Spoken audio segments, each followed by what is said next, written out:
check. I see. I'm about to put my headphones in. Good DJFR, welcome to the stream.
Yo. Low.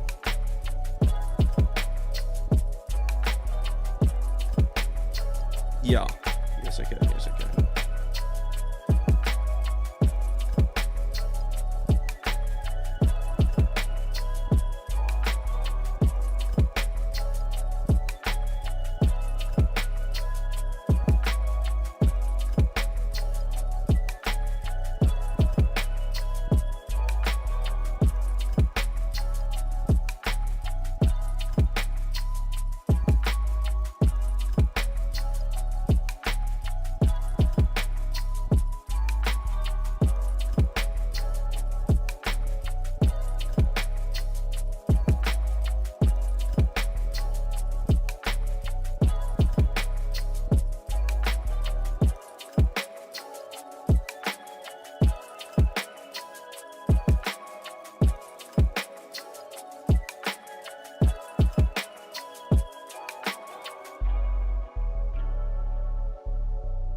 slightly.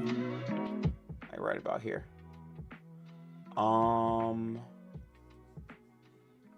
Okay. All right. Everything audio-wise, I think should be good now. I'm feeling pretty good. I want to ask you, Wes, how you feeling, bro? Because you caught COVID. That's a lot, right?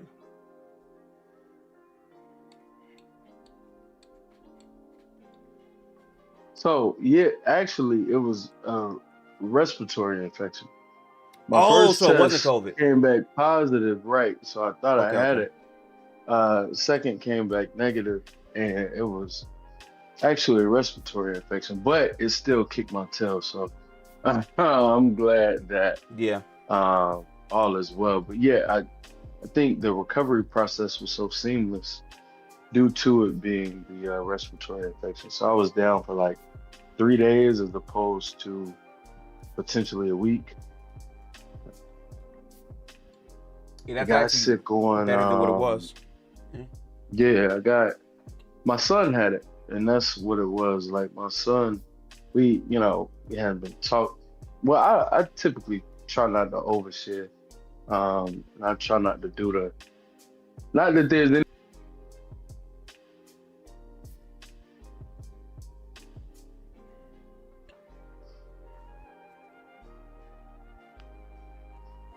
Yeah.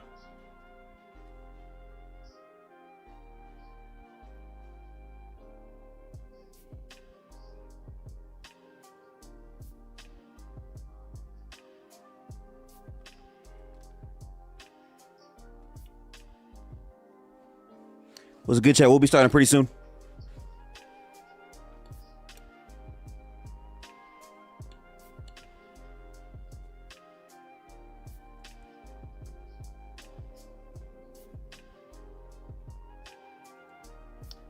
Yeah, as someone who has asthma, I can definitely relate to the respiratory issues. That's just not a joke.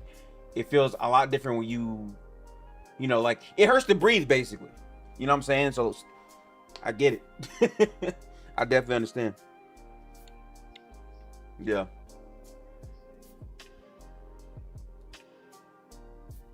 Good, good. And how are you feeling, Derek? I know you've been busy as hell this last week.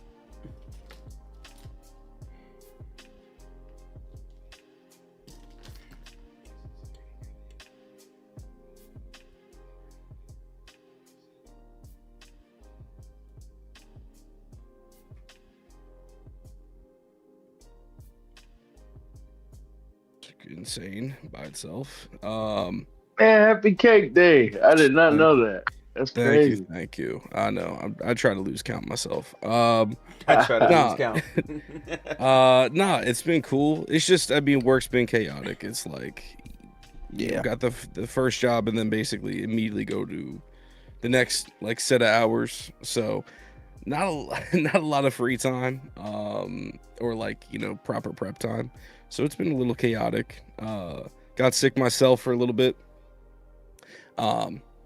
It's the season for it. Working with students every day, like, it's bound to happen. So hopefully, knock on wood, we're on the other side of it. And yeah, just trying to get through like the next like couple weeks before I actually do some travel. Head to New York next week, Georgia the following. So I'm excited. Get a little vacay in. Yeah, man, vacation's needed. I've been working like dummy hard, and not just in like the content shit, but like legitimately, we're getting overworked right now. Since peak season's basically ending and the weather's changing, so now it's like, oh, no more snow. Bet we gonna work y'all motherfuckers to the bone now. You know what I'm saying? So like, there's no real I guess like reasonable excuse for lighter workload, which there's never really a lighter workload. It's just better than what it was, So that's me right now. I feel it. Yeah. It's chaotic, nonstop. And I feel like the NBA's been nonstop. Like, I'm struggling to keep up with teams, especially like post All-Star break. I feel like Yeah. I'm almost intentionally not trying to follow the Sixers right now. And as keeping up with other teams, it's like, I don't know, probably 10. I feel good about my understanding about like their season and expectations. Lotto teams, I'm kind of like almost out on because Was good, Lorenz? they're out on themselves. And yeah, it's tough, man. It's tough. What's good, Lorenz? Yeah, I'm excited for the conversations today. I'm also excited for a sense of normalcy for the next episode that we do, hopefully in the same month of March. I pray. Because I'll say this, right? This feels like this serious stretch of basketball where, like, okay, all the teams who were hot early on have kind of at this point maybe all the way fizzled out, or some teams who had some really rough starts are now peaking at the right time. I think for a good example, I would say Charlotte and the Clippers, like terrible starts, but now they're kind of like, I would say one of the best overall teams in basketball. So watching the progression of that moving forward is going to be fun, but these matchups are going to really feel like playoff games because teams are fighting to make the playoffs and get the right seeding. So I like this, you know what I'm saying? Peak season. And normally March is a boring month of basketball because it kind of goes into the tournament and teams are dragging, but these games have been super competitive, honestly. Yeah, I wonder if the NBA was mindful of, like, they know, you know, February, March, April, a lot of fans tune out until the playoffs, you know? So it's cool that they're kind of stacking some of these games together, and we're getting, I think because there's no, like, true runaway for a bunch of these awards, then I feel like people are also still tuned in, you know? Even if there should be, like, a pretty clear MVP winner, the media certainly doesn't seem to think so. So, like, you know, conversations are still alive, which is nice. And, you know, some teams are still taking it seriously. And we're going to get, you know, some highlight moments, including the one we'll talk about shortly, I'm sure. But, yeah, I mean, I'm ready for the playoffs. March hoops, when it's not March Madness, you know, it's not always the cleanest watch in the world. No, it is not. Okay, perfect. Let me X out of that right there. Whew. Yeah, man. I think we know exactly where we're going to start with this. I just want to say first, I'm happy to have us all here again talking hoops. There's been a lot going on in the last, I think, 72 hours. Outside of this, which I do think this is a crazy moment to discuss. There are some crazy things that are happening on in the NBA, but I'd rather get to those after because we got to talk about it, man. But first off, I'm gonna let Real Talk into the room. How you doing, Real Talk? Hello. Yo, I thought somebody was what's up? gonna text the group message that, hey, we're. I don't know. But hello, how's everyone doing? Good. I just came back upstairs. I've been having problems with Bluetooth lately, so like I have to actually unplug my PC for like hours, but thankfully everything's fixed up now, so we're good. Happy that we're back. Definitely want to get to more of these as basketball super progresses. So I'm hype, honestly. Pen is on your side, Real Talk. How you feeling about the Bam stuff? I think I saw a little bit. I saw a little bit of that today. I really don't. I don't want to talk about Bam. I really don't. I don't. Oh, really you have don't want to talk anything about positive Bam? to say. No, because I don't really have anything positive to say about the game. Like he scored 83 points by technicality. Congrats to him. He's number 2 all time.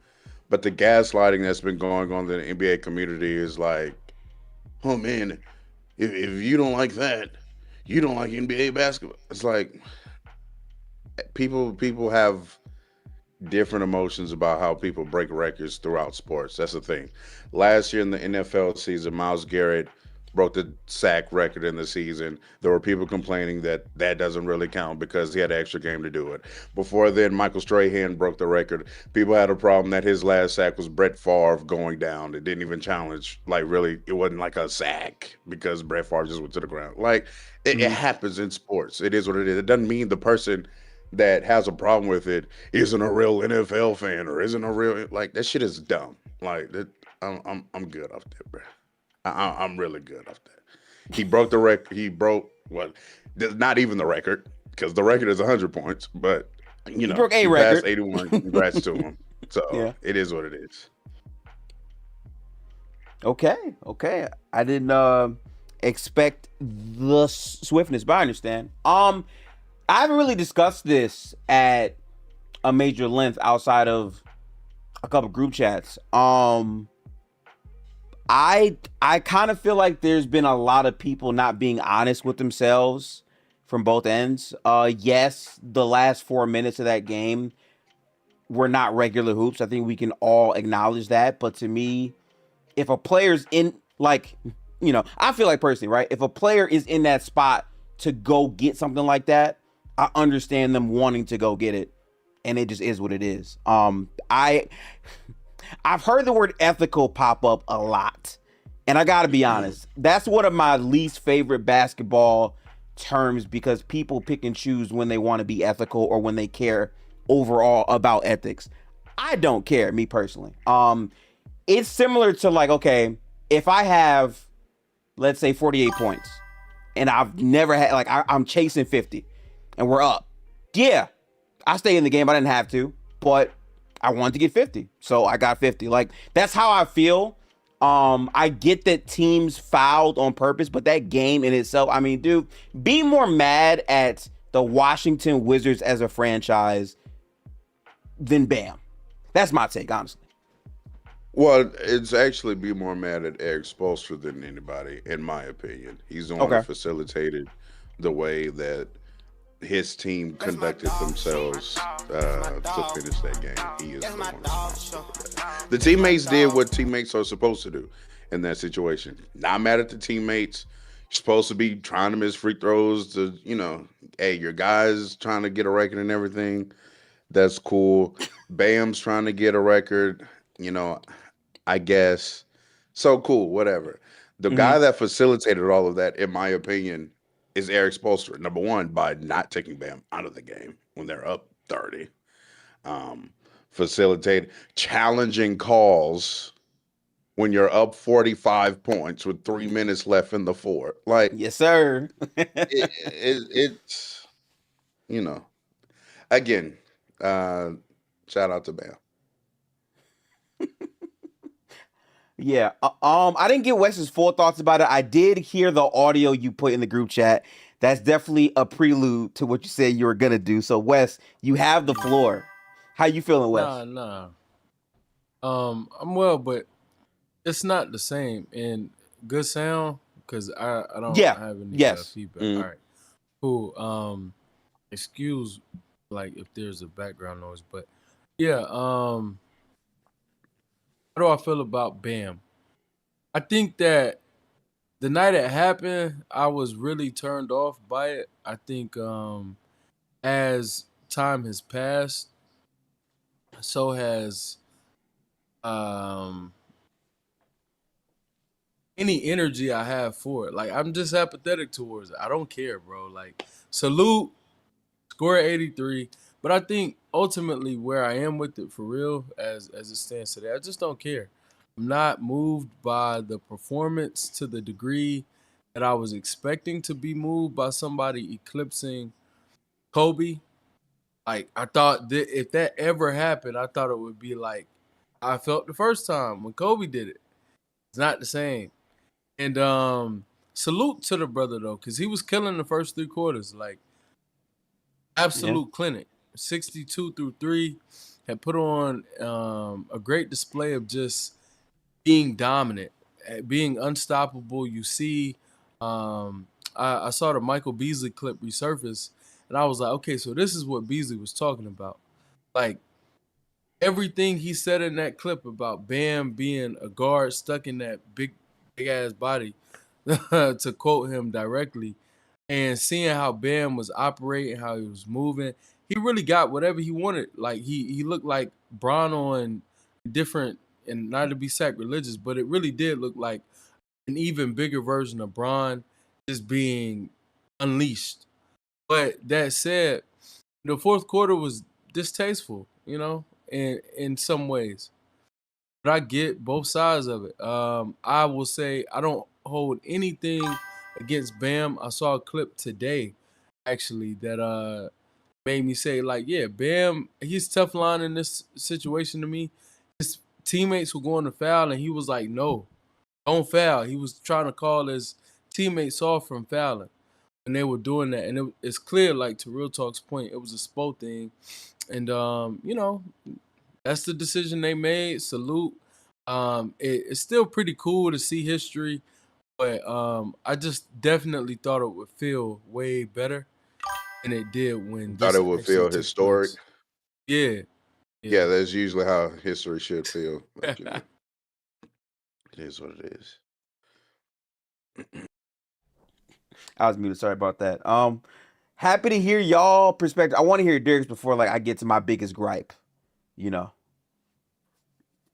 Yeah, I mean, I hear definitely both sides for sure.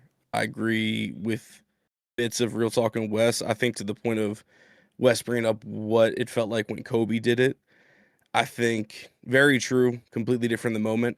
I would say that is now 20 years ago. So we are all different individuals as well when we saw it happen, which I think is definitely a part of it.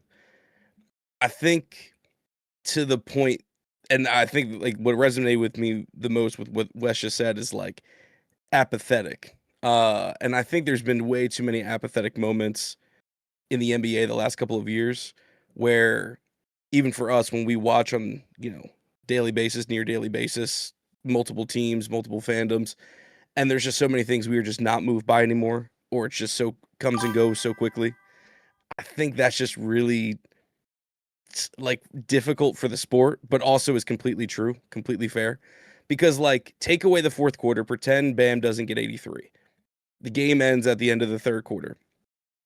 I forget if it was 67 or 62, but either way, Bam would have the all-time scoring record for any Miami Heat player, breaking Bron's record.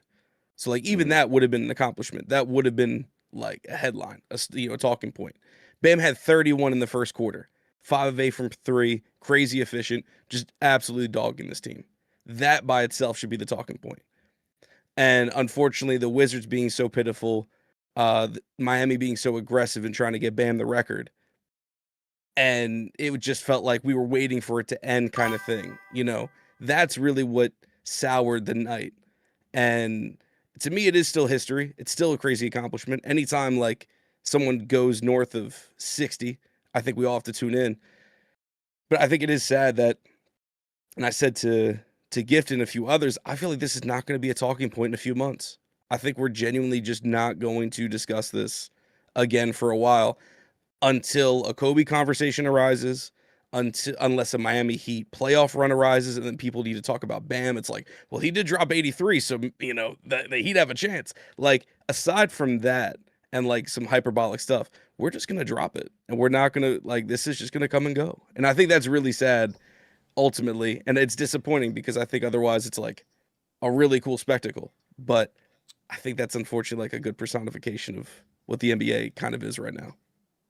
I mean, to be fair though, like a lot of these high scoring performances kind of go untold for real. Like Definitely. and that is like the context around him passing the Kobe one, because the Kobe one was to most people, even outside of like Kobe fans, that was like the special one. That was the one where, oh my goodness, they were down in the first half of the game. He scored 55 points in the second half to like come back and lead the team to win. Like the David Robinson 71, where he's out there and everybody knows he's just out there to get the scoring title. That's not really like discussed for real. No, it's not. The which other one? The Wilt one gets discredited. It's a running joke. Yeah, it's a running joke on Twitter how we see this nigga in color playing beach volleyball before we see him score 100 points. Like, you know what I'm saying? Like, Yeah. it's a running joke. Like, so that's kind of even more of the context around him doing it. The Devin Booker 70 points gets described. Nigga out there down 50, just shooting shots. You know what I'm saying? Like, it's a lot of these high scoring performances that kind of get discredited. So him passing that one specifically, I think that is why it was a big deal, and that was warranted the reaction from it as well. Yeah, I agree. I think on top of that too, like I know how I felt watching like when D-Mitch went scored 70 and when Luca scored 70 and Embiid, I remember watching that and just it really feeling like a spectacle. Y'all know I didn't watch this game until the next day. I believe it. Like I Yeah. heard all the alerts and I had no fervor, no desire to tune in and see what was taking place until it was, oh, he got up to 70. And it was like, what? And then it was like, all right, let me check it out. And I remember like I had the alert, he scored 31 in the first. I saw 10 for 16. I was like, oh, he killing. And I think to Derek's point, yeah, we'll have real conversations about Adam Silver at some point, but this is his league, and I think it embodies everything that is going on with the culture around it right now. It's just apathy. Players, even though we got a way better All-Star game this year, like everything that we've talked about over the years, there's so much apathy towards everything that takes place prior to the playoffs. And there's so much discrediting that goes on prior to the playoffs that I think it's just like, it's a nasty climate, nasty culture. And it's not all on Silver, but he definitely has to hold a lot of this, in my opinion, so par for the course. This is the angle I was gonna go with, right? Cause I don't know about y'all. I like to be honest. I wasn't watching this game from the start. I heard that Bam dropped, I believe, 31 in the first quarter. I'm like, that's great, but my eyes were on Jaylen Brown versus Wemby hoops until he got ejected on some, like I was there. And then Horrific ejection, by the way. Really bad. Also, I think Jaylen Brown kind of crashed out. A little bit of both, but I understand. Here's my thing, You have right? a wild thug that does that on the game-to-game basis, and he gets to play. But I would know. The quiet guys, let them have a moment. They got to get the hell out the game. See, listen. What Draymond has realized about the NBA is if you crash out all the time, they can't throw you out every game. If you quiet and then you yell, they treat you differently. It's not fair. I'm not saying it's fair, but hey. So anyway, I tune in and here's my thing, right? I think the other part of this is that we live in a society where we move on from shit way faster than we did before. I do feel like a huge part of basketball nowadays is we're numb to stats just in general, right? Like I think, especially after I think we saw Russell Westbrook get so many rebounds, assists, points, or whatever. Like from that point, people are just numb to box scores for the most part.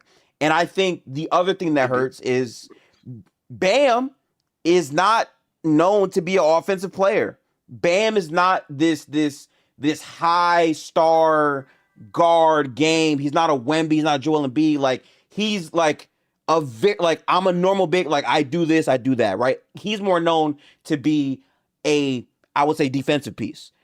And also seeing the way that he scores doesn't really impact people as much from that lens. Now I gotta be honest though. I don't know how y'all feel. I totally get having a problem with what Eric Spoelstra did. I get it. I truly, truly do. But from his perspective, Bam does everything dirty work wise. He turns down shots, all this stuff, and he's in a position to break, I think, like a humongous record for him.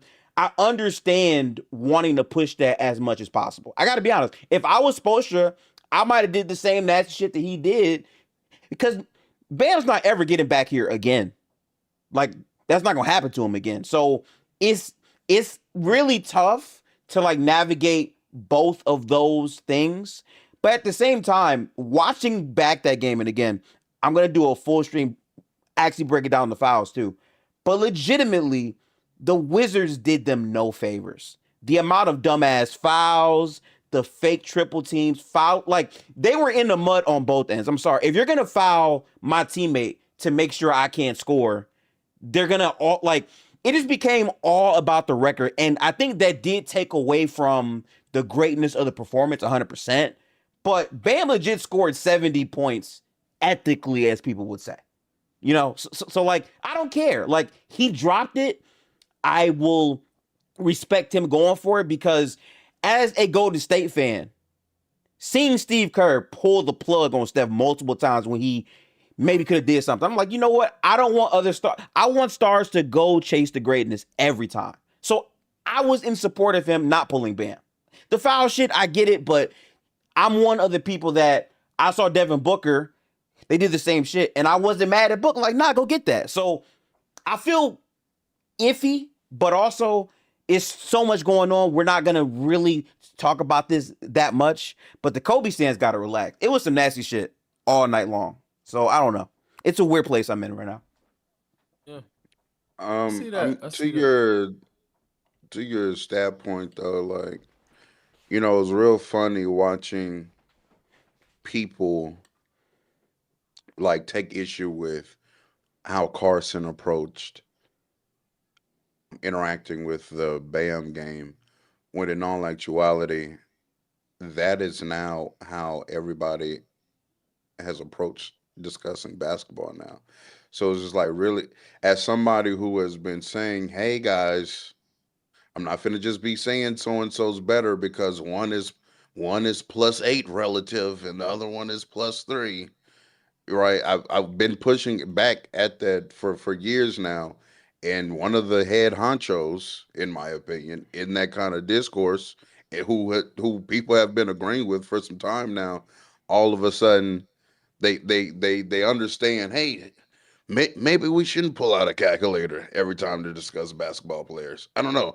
Maybe watching the game sometimes in watching these players play, like, should kind of dictate how we feel about certain things. But contextualizing stats is something that is very prevalent in today's basketball discourse, right? Nobody, because if it was just, well, and it was also interesting to see people who believe in that theory now just be, but it's 83 points. It's 83 points.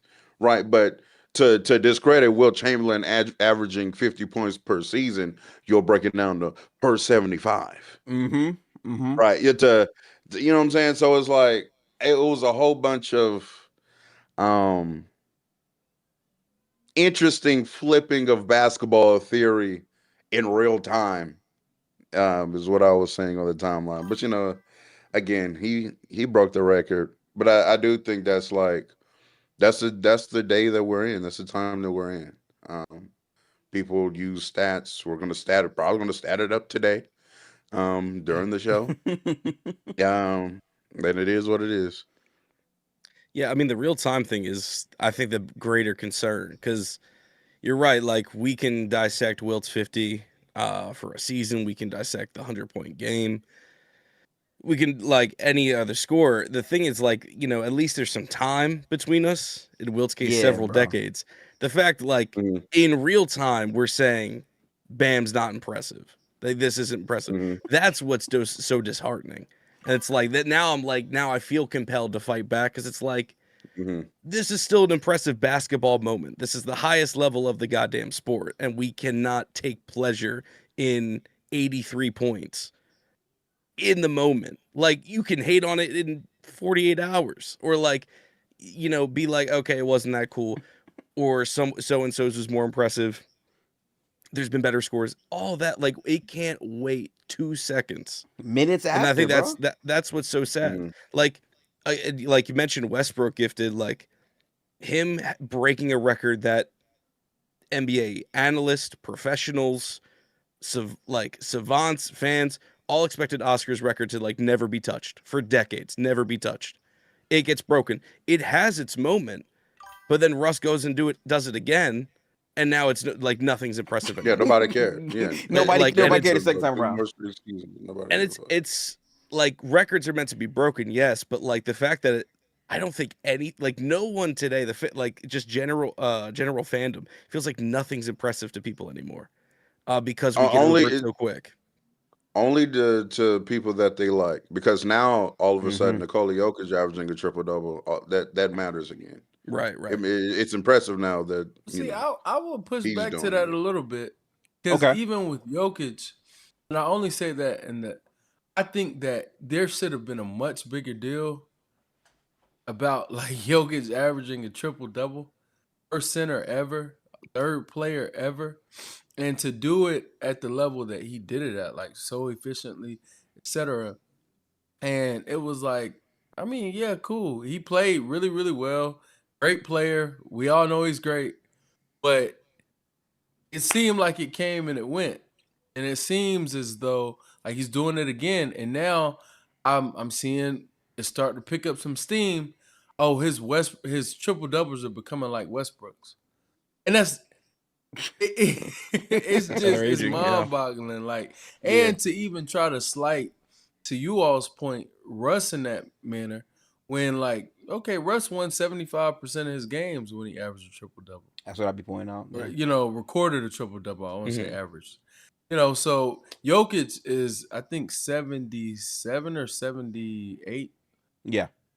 Like so, it's like it's really whack. But to the point, we all participate. We're all complicit. Like I do it sometimes as well, man. I'm trying to be jovial with it when I do it. Yeah, you were one More of the often main than not. ones discrediting 34.99. I remember those days.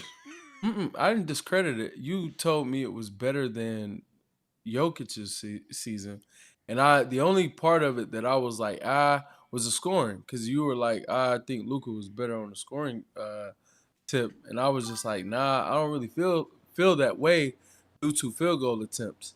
And yeah, like when Jokic took 8 less field goal attempts per game, or 6, it was 6 or 8, one of those. So like, yeah, Mhm. I felt like if Jokic increased his volume to the same level as Luka's, there was an 8-point gap between the two. So it's like probably could get there if he took that Yeah, many shots. but he had it though. He didn't. Like you can't He give had out never you can't taken give that out many an shots you again. can't give out an award of what you think somebody would be doing if they were like, that's not how that What do you works. mean give out an award? Like, because we were debating MVP and you were like, well, if Nikola Jokic shot the ball, like, but he wasn't though. Yeah, Like I you was telling you that Jokic's season was still more impressive, and you were telling me it was not. And I was making my case on how it was more impressive, also by way of using Luka's box score all the way out, not just points, rebounds, and assists, and looking at how he got to that points number, and looking at he took 8 more shots a game and also took more free throws, if I'm not mistaken. It's like if but he was Jokic did still that same efficient. thing, I didn't say he wasn't. Jokic was more efficient, and Jokic Yeah, took. but he was averaging 8 less points. We're gonna get circular. Like Yeah. my Yeah. point wasn't you made a comment about me doing it with Luca. I don't think that's what I was doing. We were having a specific conversation, debating against 2 players and who was more deserving. And in that instance, I think if you're ever going to do it, what you're saying I did, I think that's the time you would do it. But I don't think contextualizing numbers is inherently like evil or bad. But if I had just been on some like, Luca, he averaged 34, but that's not that impressive, bro. Like, and I was just trying to take away from Luca. I Yeah. was just telling you, Jokic is more deserving, and I think he was. I mean, and- it's implied when you're like, oh boy, just not taking as many shots. Like that's the implication in that statement. Like, he if- would be if he shot more. between the 2 Like, guys I who mean, sure, were I guess. up for the award and me saying that I think Jokic can score at that level. That's it. It's not saying that Luca scoring at that level isn't impressive. It's saying I think Jokic could do the same thing, and he taking as many shots as well. So that's it. Like I Yeah. don't see it the way you do. I just want to be clear though, like with all of this in the conversation, this all goes back to the culture of the NBA these days is pretty shit, right? People get quick amnesia. They hate watch, so they actively watch a basketball game just to hate on one player. And what's really annoying is if Bam drops 73, they'd be like, oh, he didn't break the record. He's a fraud. This, that. Like, there's no way no matter what. If he ties it, oh, you didn't break it, Glade. If he breaks it, like, I'm seeing people today say he should have hit 81 and subbed out. I just feel like some of this is a lot of just loser behavior, and like seeing people carry this on from player to player to player to player at times can get exhausting. But dead ass, that's the NBA that we live in. Like, people were living on the Shai is a free throw merchant stuff seriously, like for a super long time. Even right now, they still do that, and it takes away from what these players do. But Bam, like, he'll never be here in this spot again. I kind of feel bad for him because the next game he has 15 points. They're going to slander the fuck out of him just because he was in a conversation with Kobe for anything.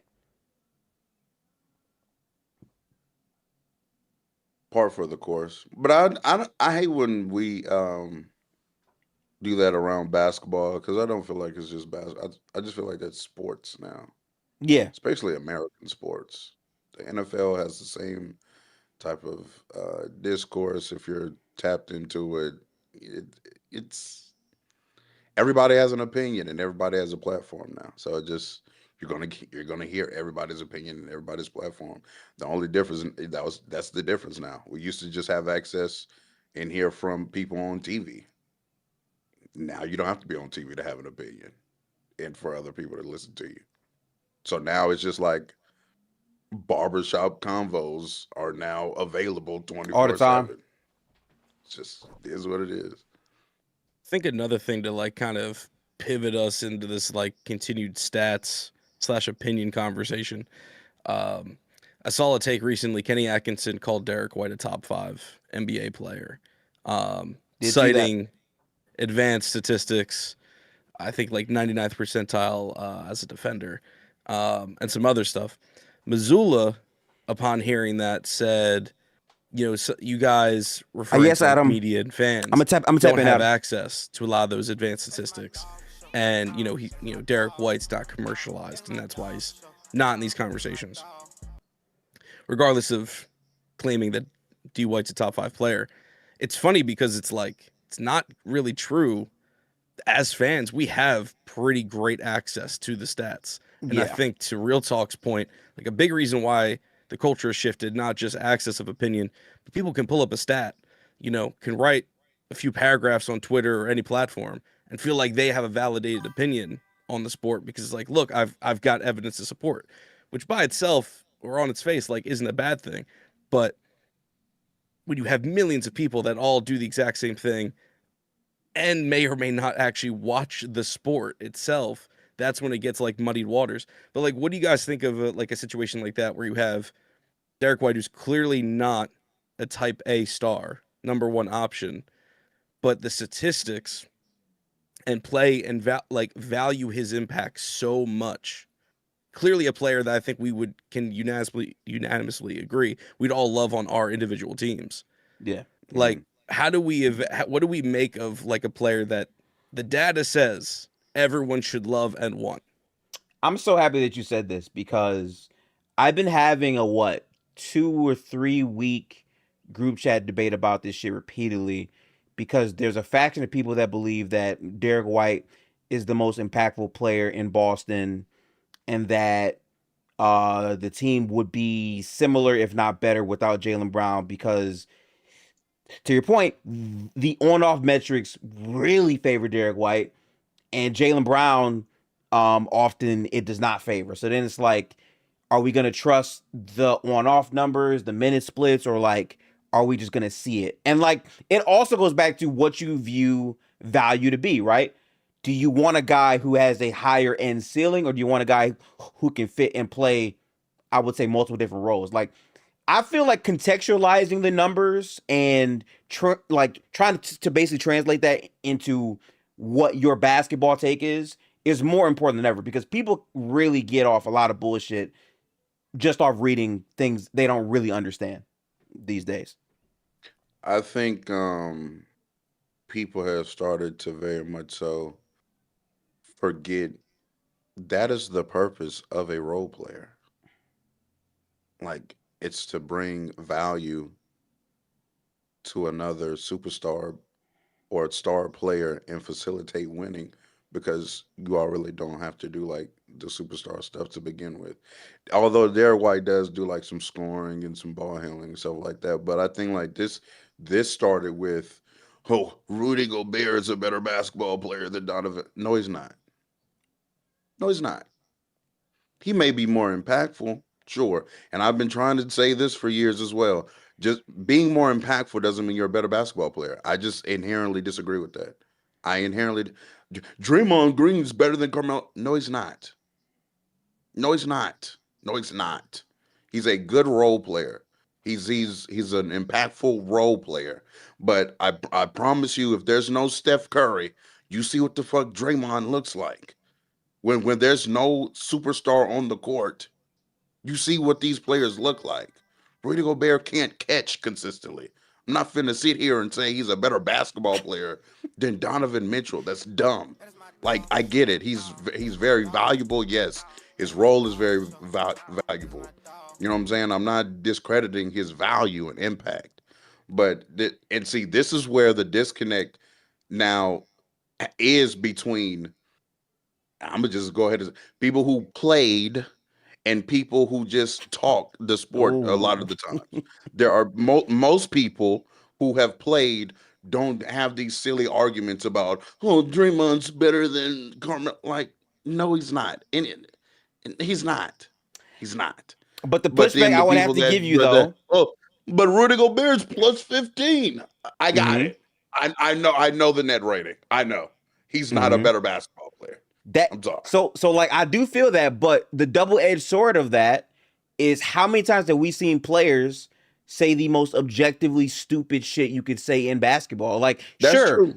you can say Draymond isn't a better player than Carmelo, right? But then you'll have a player say, I can name 50 power forwards better than Draymond Green, and just really start to get to some real wicked, nasty shit that's not true. Like, there is a balance between these things to me.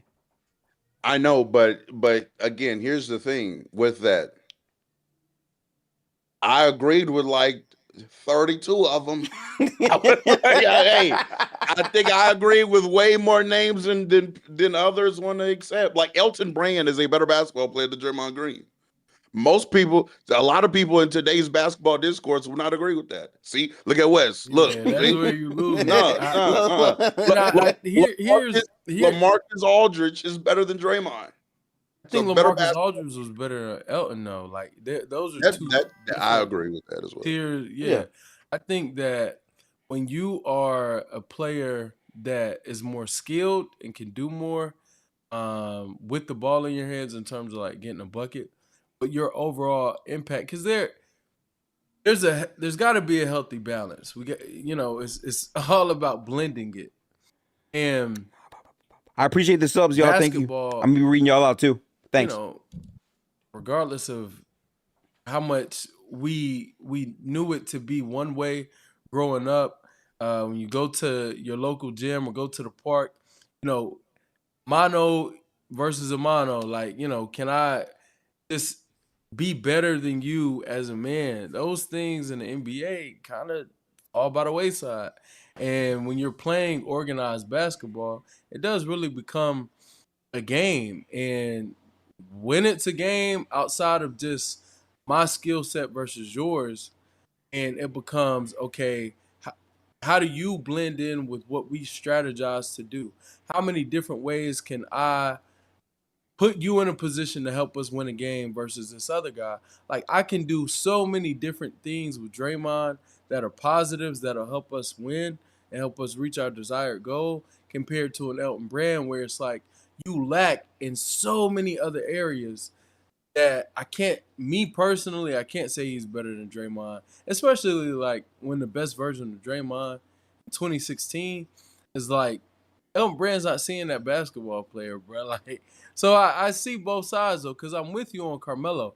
I think Melo, he held such like a grand weight for his teams Yeah. year in and year out, and that gets undermined when people start, oh well, he was a loser, and oh, but his defense was so porous.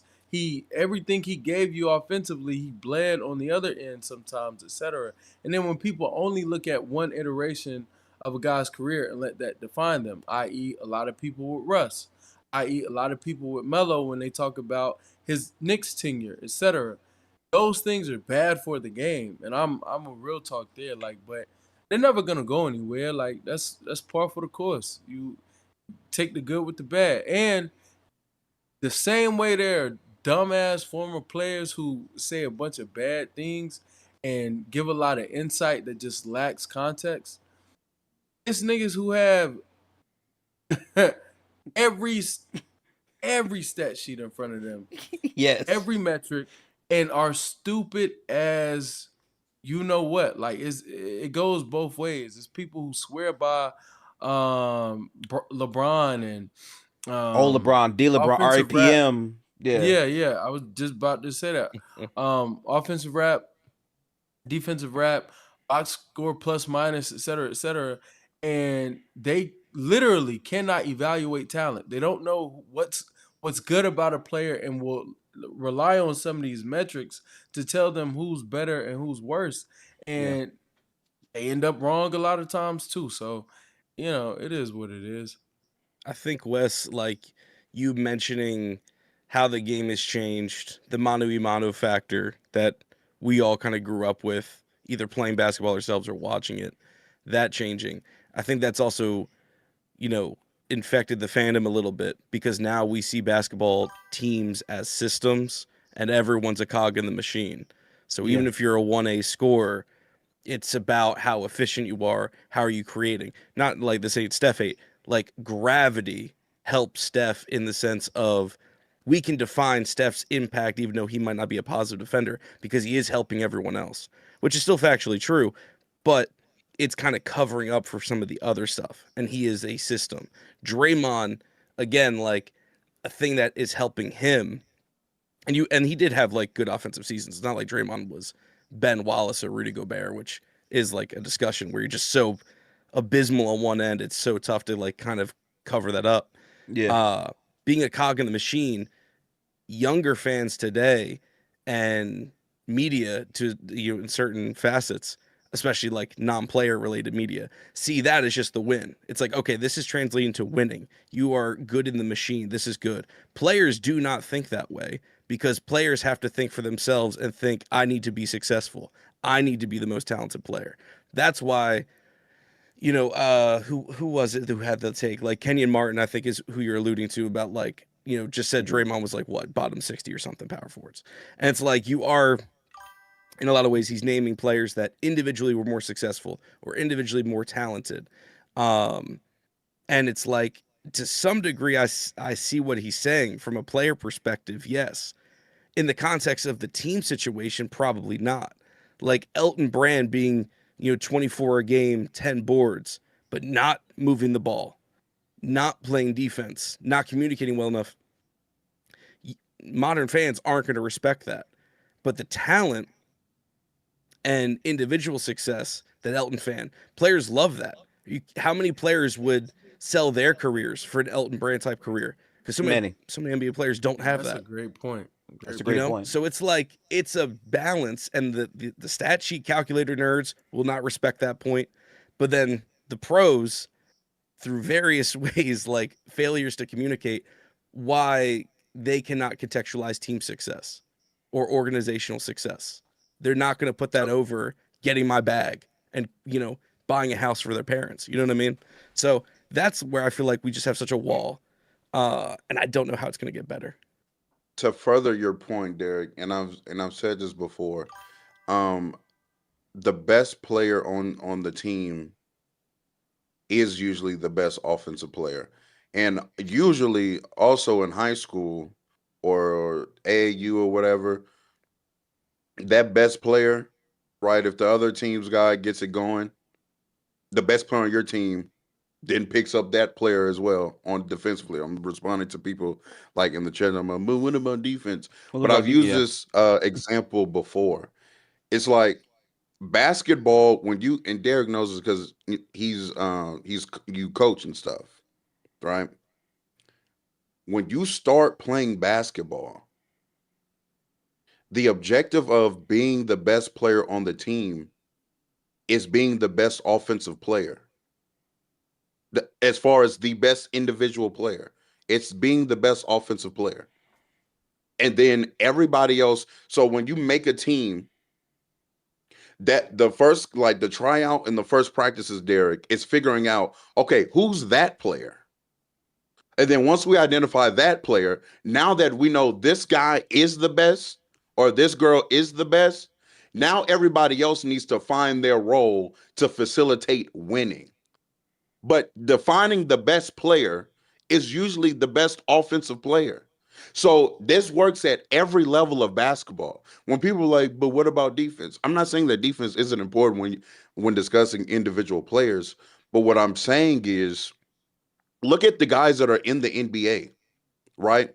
They when you go back to them in high school, they were averaging 40, Yep. right? But because you go to a different level of basketball, and then you find out, oh shit, I'm not good enough to be that guy on this level of basketball. So now let me find my role to where I can stick around. That's what the NBA is. That's what when you go D1, we go to college. When I first went to college to play, everybody was like, oh yeah, I averaged 20 on my team. Oh yeah, I averaged 20. I scored 3,000 points in high school. Yada yada Everybody yada. kill him. Okay, cool. So now we have to figure out who the fuck gonna be that guy here when everybody's used to being that guy. And then, okay, now, oh shit, it's Randy. Shout out to you, Randy. So it's Randy. Okay, now everybody needs to figure out how we're going to facilitate winning. But Randy was identified as the best player. Draymond Green was a high level. Patrick Beverly averaged 38 He in was high getting school. buckets. Yeah. But he had when he got to the NBA, he wasn't that quality of player. So now he has to find a role to stick around in the NBA. But that doesn't mean because Patrick Beverly is swinging these defensive net ratings that he's better than LaMarcus Aldridge. That's not how that works. LaMarcus Aldridge was good enough to be a good enough offensive player to be efficient on NBA playoff caliber teams. That's the better player. That's the better player. It's not fucking Jared Vanderbilt because our net rating is better when he's on the court. That's not how that works. It's not how it works.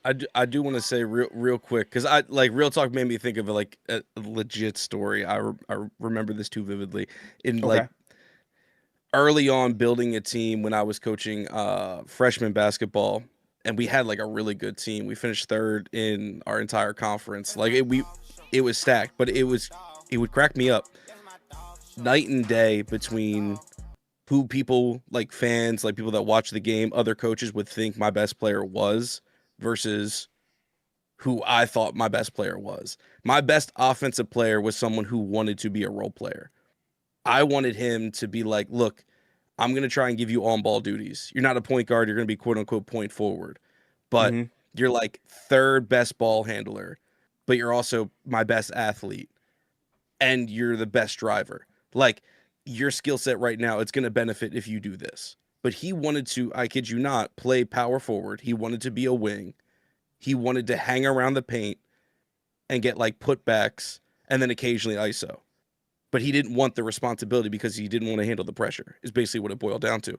And so when I have to put the ball in my next best guard's hands and he's making all the decisions, he has all the pressure, people come up to me like, oh, that's your best player. It's like, it looks like that because of the situation that he's in and he is rising to the occasion. But realistically, the best talented player is the guy who doesn't want it right now, but is very much the best player on the team. Mhm. Because I see it every time in practice, and every game he'll have like 3 or 4 flashes of like, oh, he's like dunking in freshman. Like, oh, he just had a chase down block and pinned it. Like, oh, he just had like a behind the back. Like like insane flashes like of legit athleticism and skill, but it just never was consistent. And it's funny enough, this conversation all started with Bam Adebayo. Bam is like that, right? Like Wes alluded to that. So many people look at Bam and it's like he's a 6'9", 6'10" point guard who just doesn't shoot enough kind of thing. But he's got all the talent in the world to be this player that he just for some reason is not. And I think that really goes back to like this whole thing where it's what you do with it, how you develop. And to Real Talk's point, like it all changes as there's always a bigger fish. You'll always get beat Yeah. by somebody eventually, whether it's AAU to pros, but also your team context situation. That I feel like is what gets left out in the national media and by like Twitter fans. It's like they will leave out the context and your ability to shine.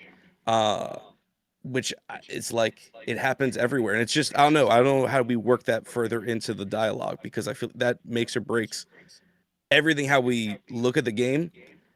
The only caveat now is just winning dominated conversation. So I do want I want Wes and Gifted to give their thoughts, but like I feel like the winning culture thing is also the number one change in how we talk about the sport.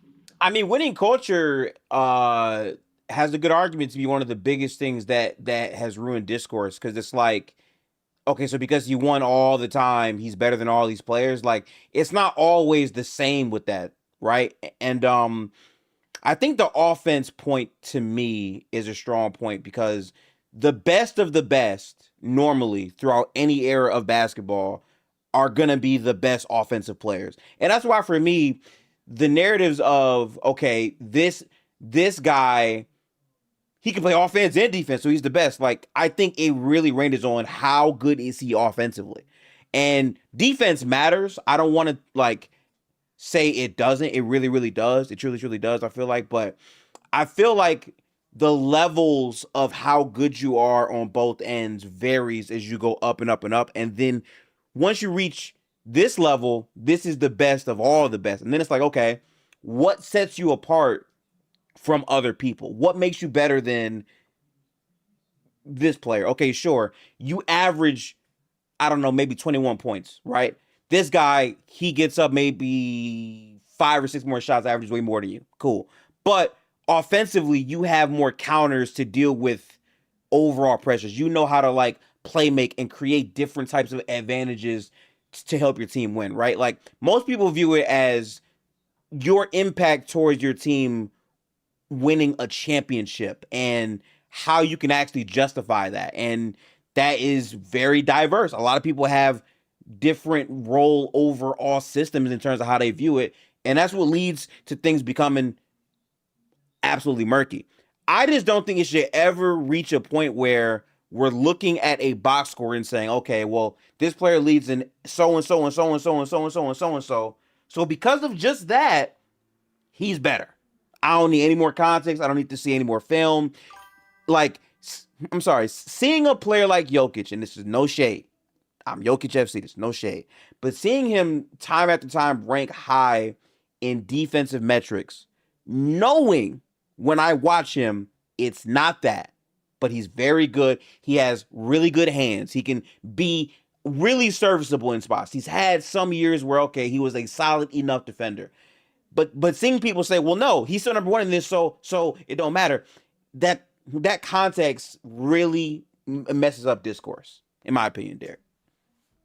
Very before West, because I just want to make sure that what I was referring to as far as these offensive players being the better players, I was talking about more so like one-way players either way, right? I'm always going to say that Carmelo is better than Rudy Gobert. That's a better basketball player, right? Now I wasn't. Now it does get murky with these guys that are like, well, is he that level of offensive player? Mm-hmm. But he's this tremendous defender. Like you start talking about like the Anthony Davises type. Right. It is a very hard player to rank, in my opinion. I've been but this is where like eye test and just how high you are in your opinion on a certain player comes into account, right? I can maybe be higher on somebody's offensive prowess than the next person, or they can be lower than I am, and vice versa. So, but I was specifically, just to be clear, clarify, um, got down. Steve Nash is always going to be better than Ben Wallace, in my opinion. It's Okay. no question about it. But Yeah, see, I think to that, no one ever questions that because of what, as a community, we value offensively. We value setting others up. We value being uber efficient. Well, who paired the two worlds together better than anyone maybe ever in the history of basketball? Steve Nash. So despite all the other areas where he lacks, um, obviously, like we'll sweep most of that under the rug in most conversations because it's like he was just the ultimate offensive engine. And it's true. And that's the funny thing about hoops, man. Like you can be so good on one side of the ball that the other side just doesn't matter that much when you're talking in comparisons. So like that I I always get disagree with. right. And I just Mhm. I get it. Like that's something I subscribe to more often than not. There are instances where it's like too far for me. Because Yeah. I think your responsibility matters. So like when people the Rudy and D Mitch thing, like yeah, Rudy was more impactful to winning, and he was the reason they won more games. But it's like that's a very um even I think conversation because for all of D Mitch's offensive responsibility, you went back and Rudy had all this defensive responsibility, and the differences between the two. Hey, offensively, we have a lot of good talent.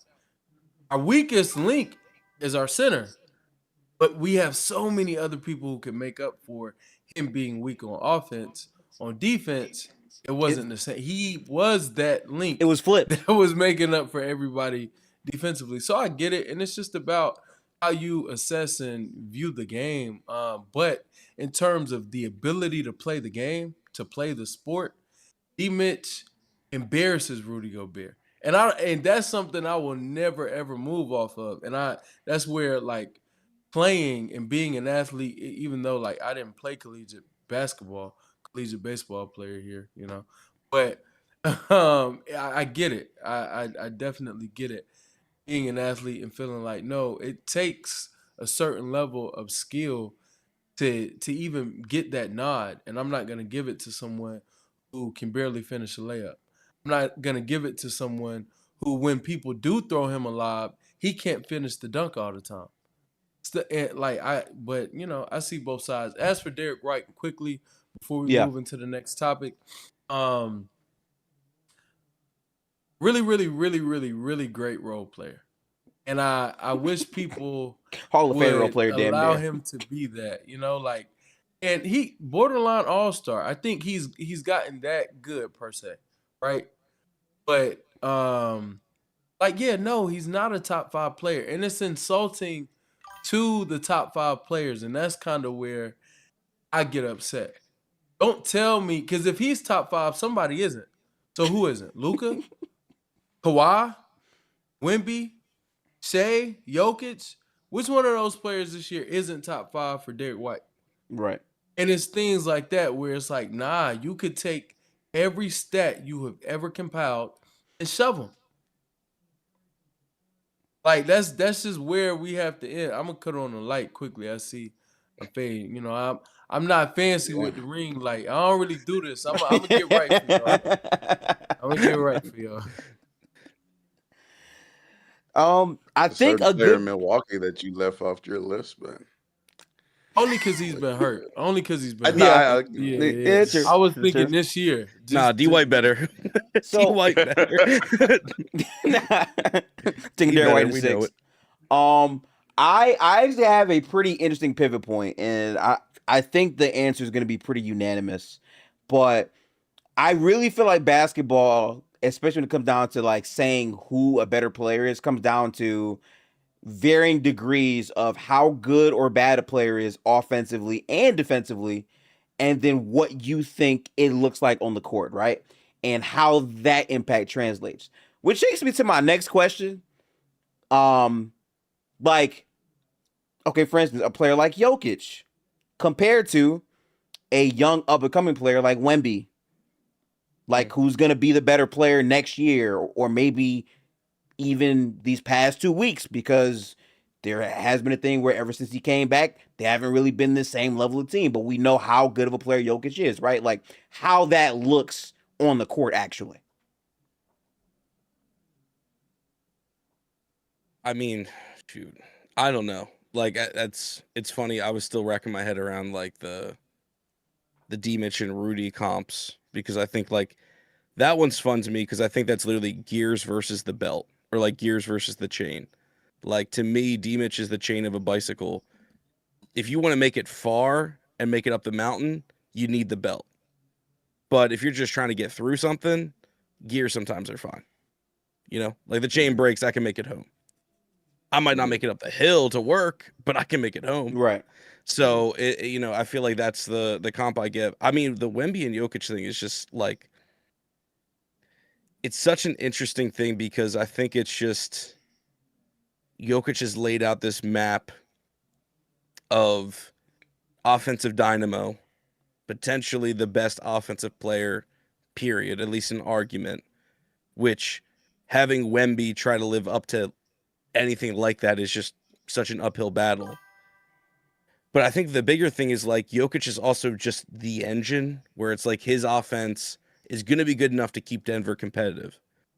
And now the conversation is like, for me, it's like Wemby has to be kind of both, because you can be one man defensively. We've seen it before where you can be an anchor, but you also have to be a good offensive player to get the best in the world talks.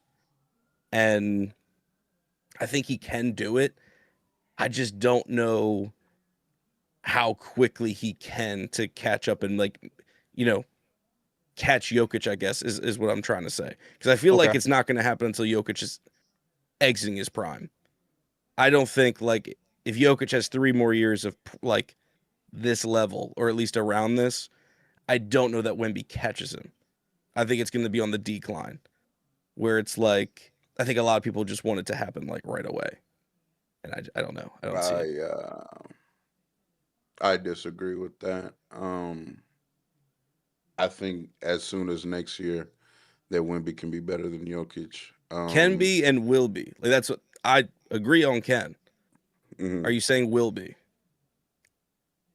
I mean, that's determined on like how quickly Wemby progresses as an offensive player, which I can't give a definitive answer on that. But like, I don't. Wemby to me has the lowest bar, uh, like offensively, maybe in NBA history, to be deemed the best player in the world. In my opinion, I just I think he's just that impactful of a defensive player. So I'm usually with you. Like I'm like Wemby to me is an anomaly of Yeah, anomalies. I just think absolutely. he doesn't he doesn't have to be this SGA um, quality offensive player, or even like a Luca or a Kawhi Leonard, or like I don't even think he has to be that good. I think he has to be like polish up some of the play finishing. He's already an elite play finisher, but like if that pick and pop three is consistent, um, obviously he's going to be the best vertical threat in the league, damn near until he retires or until Ironically enough, funny enough, we keep like thinking, oh, Wemby's going to be the. I'm assuming in the next 5 to 7 years, there are going to be some more players in the league relatively the You same can say size that. as Wemby. I just think that's on the way. But yeah, I just think the one thing he kind of has to clean up for me is playing out of doubles and being able to kill mismatches with like over the top jump shooting from like the mid post area. Like that's it. He doesn't have to be like this. I don't need him to be this advanced passer, really. Just don't be a turnover machine. Make basic reads. Make your open pick and pop shots. Dunk everything around the basket or finish, and hit your little dirt fades. And I'm there. I'm I might be there with Wimby already. Here's where I'm at, man. And this might sound like a hot take, so please curse me out if you think it's a bad take. I want to hear that from y'all. I'm at the point with Wemby where you could make an argument, and it's gonna be hard to like translate into reality. But I truly think Wemby, the same way you could argue Jokic is completely like his own tier on, I think, offense. I think Wemby is the Jokic of his defense. Because it's like the way he's able to impact every single possession. And again, it's one thing to watch all the games, but like seeing it in real person in Detroit, which, my God, terrible. I really feel like that's why my bar offensively for Wemby doesn't have to be as high, because it's just consistent impact. Like even when he has nothing to do with the play at all whatsoever. And that's where we go back to gravity not just being on offense. That's the one thing I've always hated. Like I think gravity is anything you do where it's not an act. It can be passive. You can have passive gravity. And I think he has the most extreme version of that.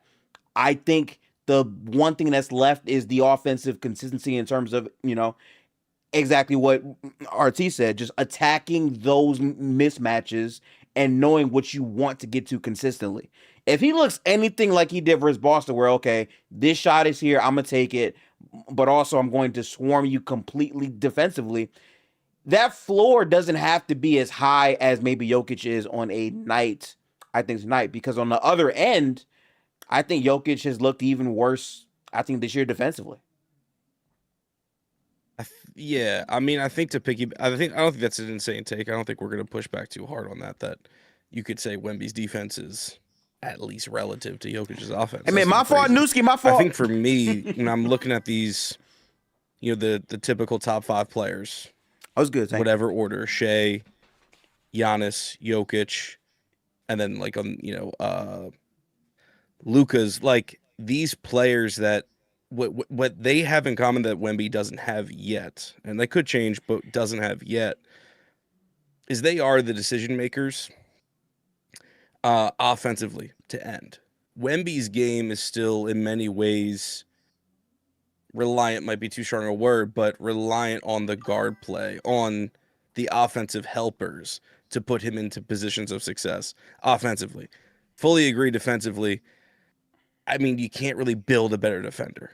Like if you got like a freaking box of Legos, I don't know what you're doing, like change from Wemby, but offensively, and which has been the curse of many, like a great center. It's like you need a great guard to win, because Kareem can score 60, but if he doesn't have a guard to get him the ball consistently, you're going to beat him. And Wemby is still in like that kind of thing where it's like Giannis took on the ball handling duties and found success. Everyone still needs help to win. I'm not saying they don't, but that's the one thing I think that's different. I'd like to think Wemby can develop as a passer. Might not be as good as Jokic or maybe even Giannis, let alone, Luca and Shai. But to me, that's the thing, along with like the offensive decision making that you guys both said. I feel like that's the difference. When you can make the decision and you can use your offensive gravity and scoring prowess and take that to the next level, that's when I feel like he can concretely have that title. I just don't know when that for sure is coming. I'm starting to push back against that notion as well. And shout out to like Mike to an extent. I think Kobe pushed it further because I think, once we get to like the later half of the 2000s and it's like Derek Fisher, but Derek Fisher is basically a corner setter for a majority of the game. So Kobe's handling the ball a lot. You get the Tracy McGrady's of the world, and then the guy that really well. Also, let me shout out Penny and Grant Hill, also Yeah. of this archetype. Sure. Yeah. But then the guy that like solidified it obviously is Dwayne Wade. Before I say the big name too, LeBron, right?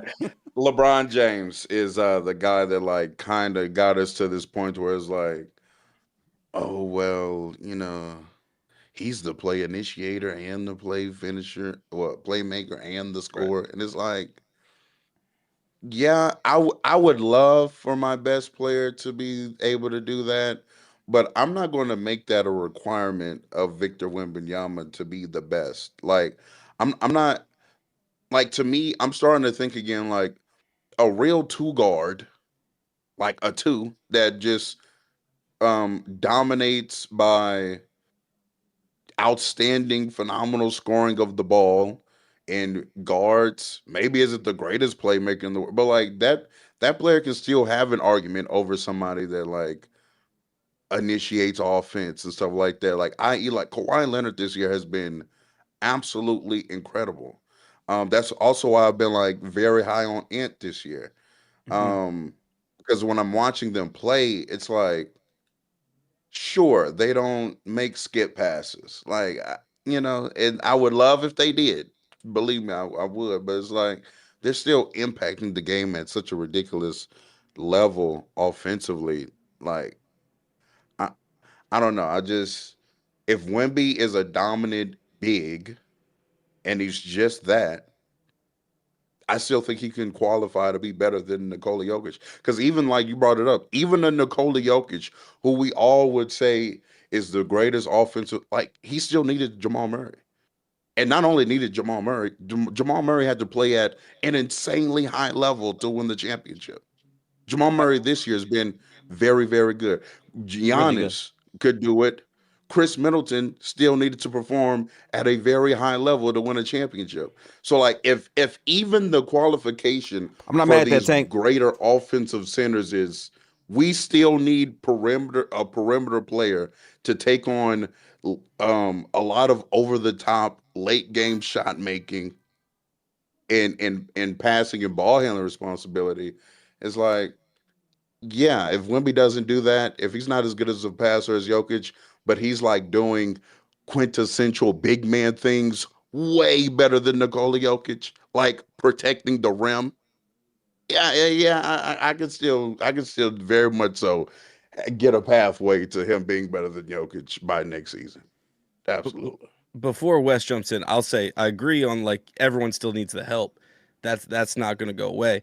I would say the players that you named, even like an Ant and Kawhi, who definitely are not like the Hardens, the Lucas of the world. Mhm. As far as making like obviously LeBron, which is kind of crazy. We didn't mention him up top, but he old. But Mhm. you know those guys, their usage has also climbed. So Kawhi has maybe not career high Mhm. usage, but it's definitely top 3 in his career. So like you're seeing it flirt a little bit. So I'm not saying Wemby has to emulate those guys as far as like you need to be the best passer on your team or play make first, play finish second.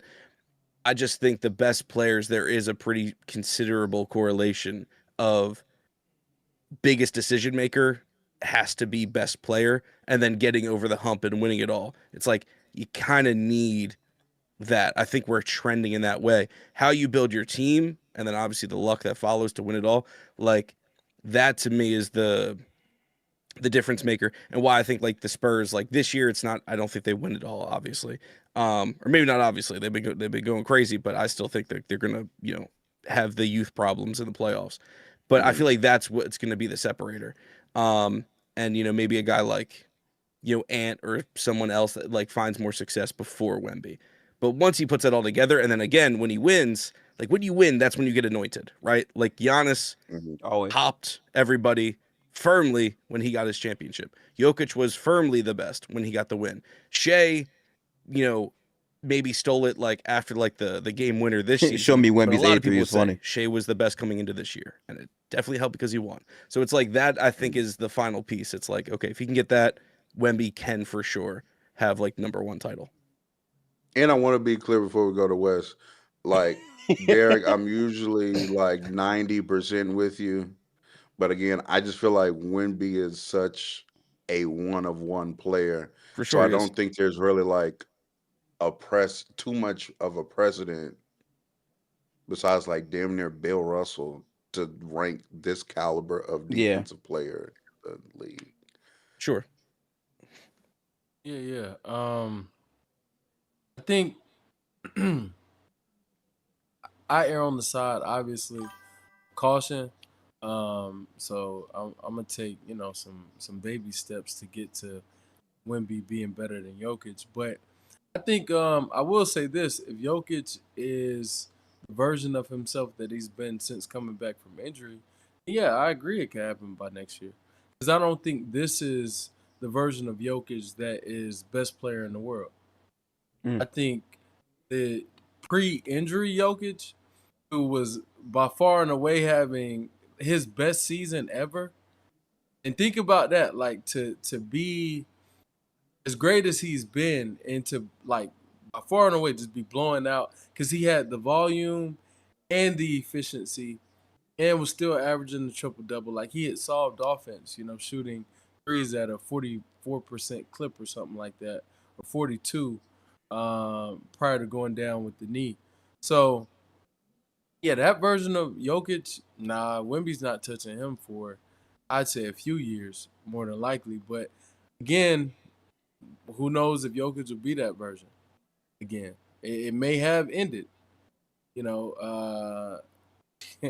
Rest will do his body good, but at that size, already lumbering by how he moves, that knee injury may be worse than they let on. And who knows? But I think Wemby is great, and I think Wemby obviously will pass him at some point. I think next year is a little rich though, if Jokic is his best version. And I'll go as far as to say like Shai's the best player in the world right now, but that version of Jokic, Shai's not better than him. Like, and that's all due respect to the guy who brought my franchise to their first championship. It's like, nah, I don't think Shai's better than that guy. I don't think anybody's better than that guy. I'm trying to think if I agree with that, because in prior years I think I absolutely would. I think this specific version of Shai, for me at least, Wes, like, we love to talk about, okay, you're efficient, right? Like, okay, cool shots. But like, I also think about just efficiency in terms of controlling a game without turnover. My biggest problem with Jokic right now, and some of this existed even when he was playing really good basketball, the turnovers have been going up more and more and more with Jokic. And Shai is having an unbelievable season where not only is he running most of the show, where he's making defensive lineups work with glue because he's so good offensively, but to not turn the ball over and his creation ability rising another level. I think that, on top of I'm a guard who can put the ball on the floor and get two spots and get two shots where I don't have to exactly set up at the end of a game, right? Like, I think he has more counters, whereas even Jokic at his best at times will just say, you know what?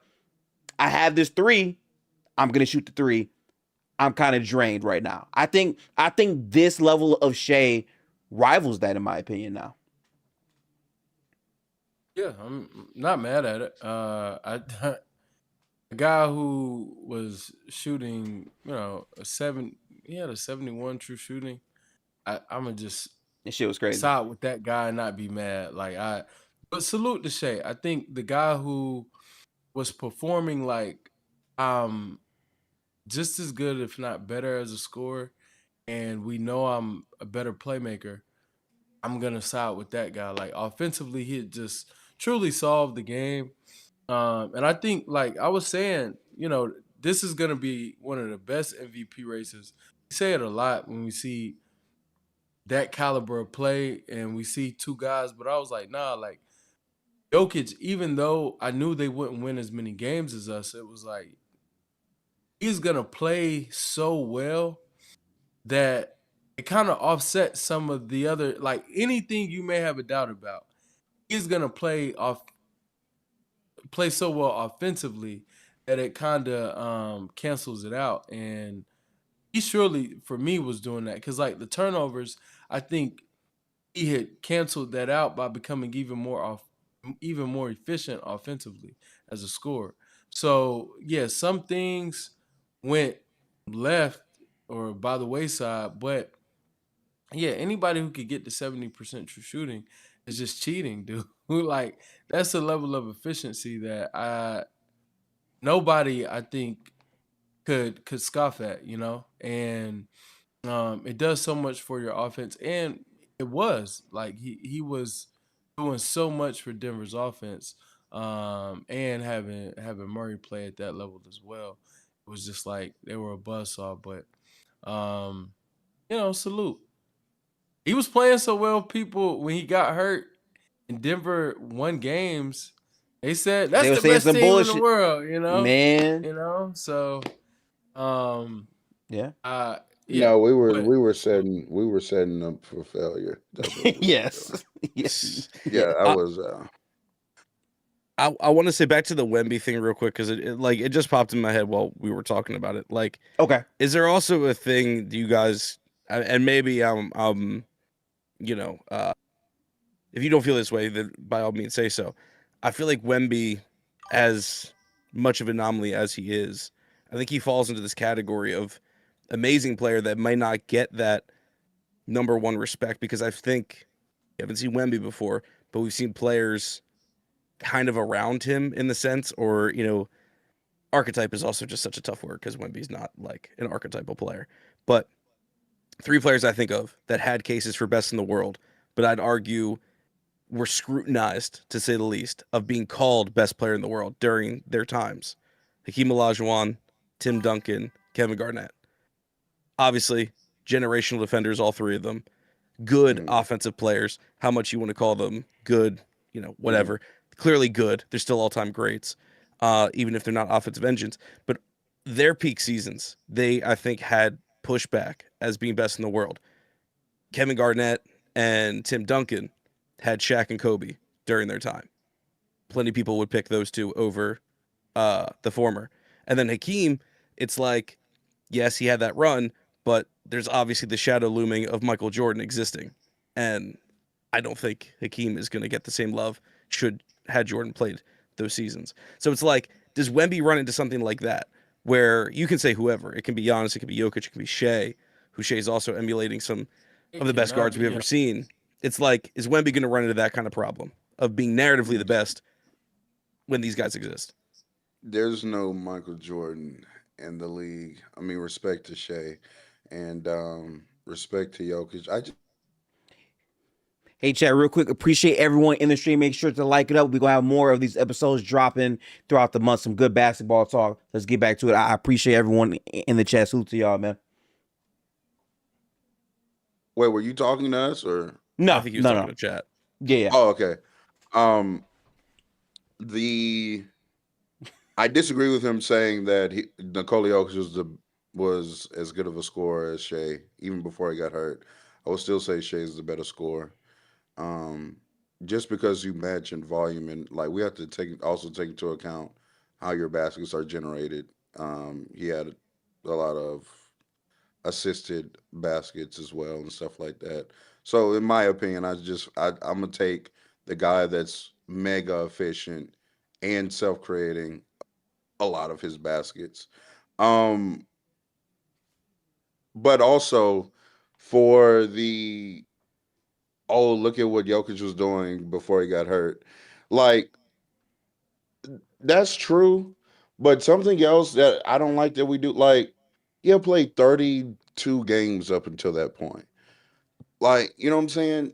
So I don't know if we can just assume that he's going to have a 71 true shooting to finish an 82 game regular season. Just 50 more games to play. I don't. I'm not saying that he's still not the best offensive player in the league, like because I Yeah. do think he was still that. But I'm saying like when we use like these percentages, and say, oh, so and so was doing this and doing that, like, and then you go look, like Laker fans have been doing this with like Reeves. Like, do you really think Austin Reeves was a 28 point per game They on 100% did. on 67 true shooting guy? Like some of those, like that's going to come down if when you Just start want the playing record more to show basketball games. he had done it before. Not 71, but he did 70 before.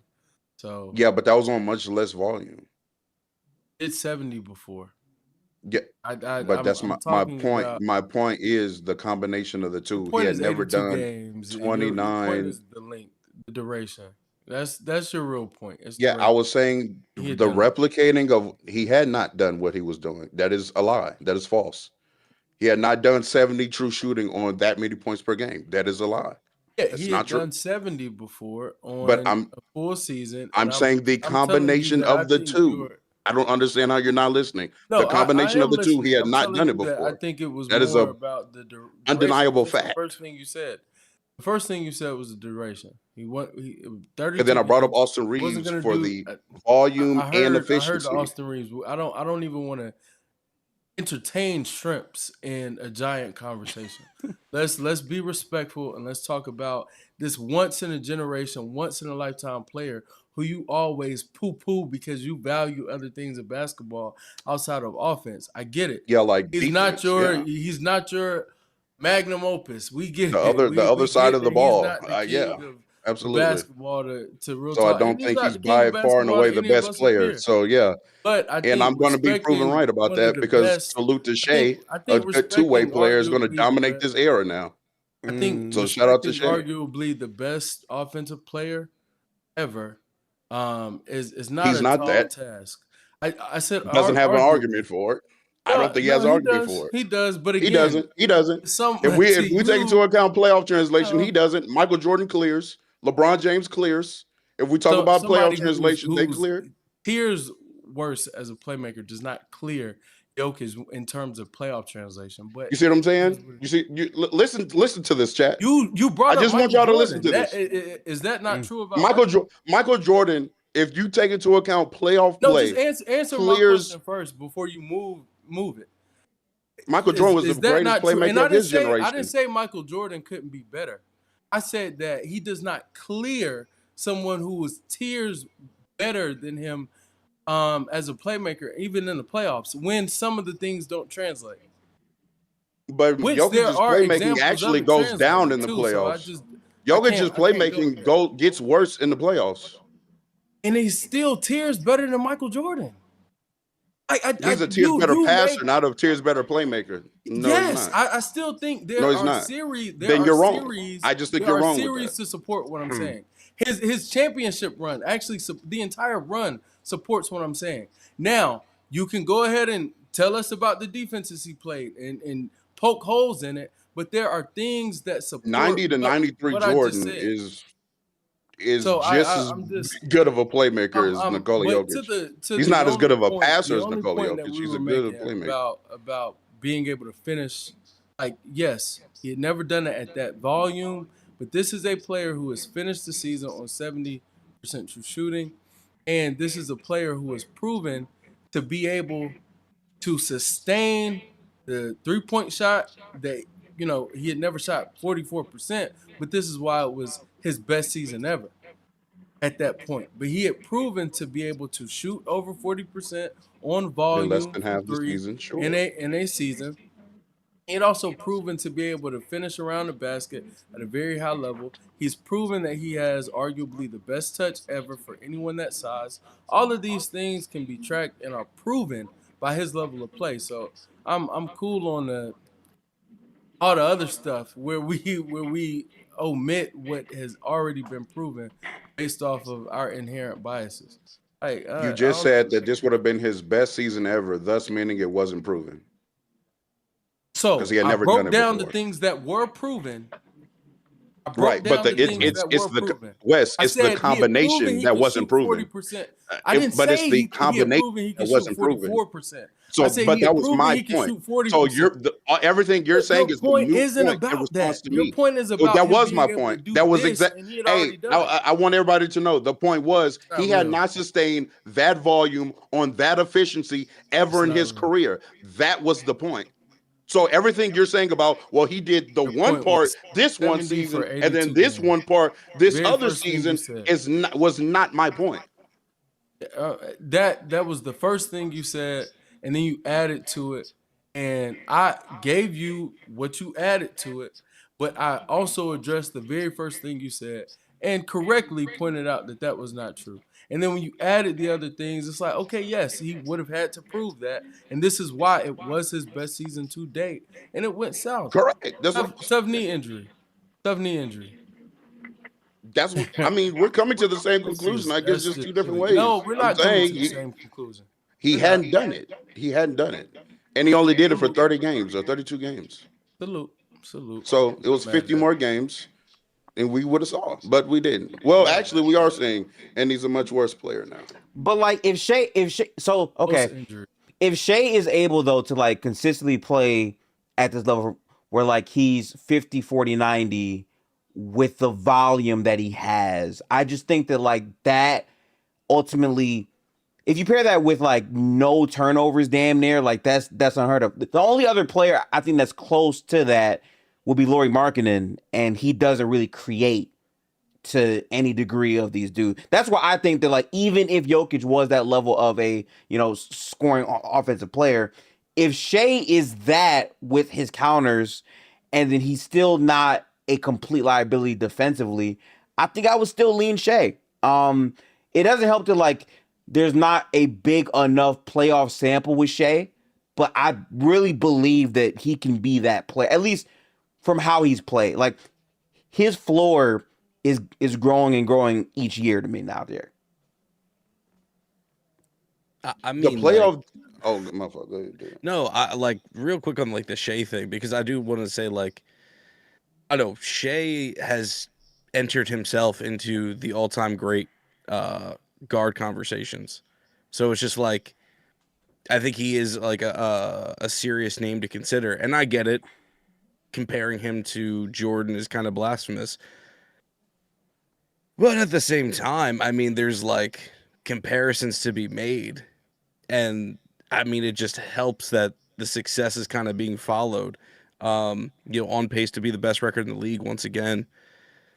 Probably MVP. Like, I don't know. I mean, this is just, he's doing outrageous things, and I think it's worthy of conversation. So yeah, I mean, don't know what version of Jokic we're getting moving forward, which harkens back to like the Wemby point. But I don't know, like, unfortunately, real talk, dipping as soon as like this came up. Like, Shea to me is very much entering peak Wade. Like, for me, Entering. like I mean, like that's what I mean. Like the comparison, I think, is like just 1 for 1. And to me, like Wade's peak is It's a crazy ass peak. top. I mean, what, like top 3 shooting guard, like seasons, top 5 guard seasons, possibly. Like, I don't know, like this run, I think, is just outrageous. Like the fact he came off of a fantastic MVP campaign to follow it up with basically a better version of that. I mean, I don't know. I think it's very rare to see a player kind of like max out as far as what their position calls for one season and kind of improving upon it this year. Is it wild to say he's in a great situation? I might lean but Shea over Wade? I'm trying to think about that in my head right now. That's why I said entering. Like, nah, lean. I don't know. Y'all can be nice to Wade if you want to. Cool. Shea surpassed that nigga, bro. Like, well, okay, but my point being with that, it's like, even if you want, I think it's close still, regardless. But like after Wade, Kobe, Jordan, and then what? I mean, you're talking 2 guard or And now are it's you just talking guard. in Now general? it's just I mean, guard. well, Steph. But I mean, I think we're still in the same like realm now. Like if he's No, already I'm entered, with you. I think you know, he's like knocking on the door Mm-hmm. of, God rest his soul, Kobe Bryant, and I think he's looking at being like, yo, depending on what I do this offs, man, and how I finish the regular season, bruh, we might have to have some real uncomfortable conversations. And it's not to be disrespectful.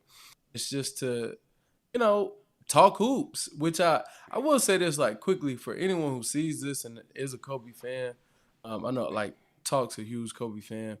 But he knows I'm not like being disrespectful what I'm about to say. But to the ones who do not know, we're just talking Speak for yourself. basketball the same way we talk basketball for every other player that's ever existed, bro. We just compare players, bro. It's not to discredit nor disrespect It's Kobe, not malice. his Yeah, no. legacy or anything. it doesn't We're just change talking anything hoops. about what he The did. same way I just was like, get Wade out of here, bro. I think Wade had an amazing peak.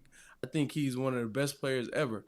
I think Shai is one of the best players ever, and I think Shai is in the midst of an amazing peak. And I think that we can salute the players who are in the middle of what they're doing and recognize it, and without it being disrespectful to the guys who already did it. So that's it, man. That's all I say about that. So Um, you can go first, Rizal, because I was I- gonna pivot to some up. You can go ahead. You can go ahead, Rizal.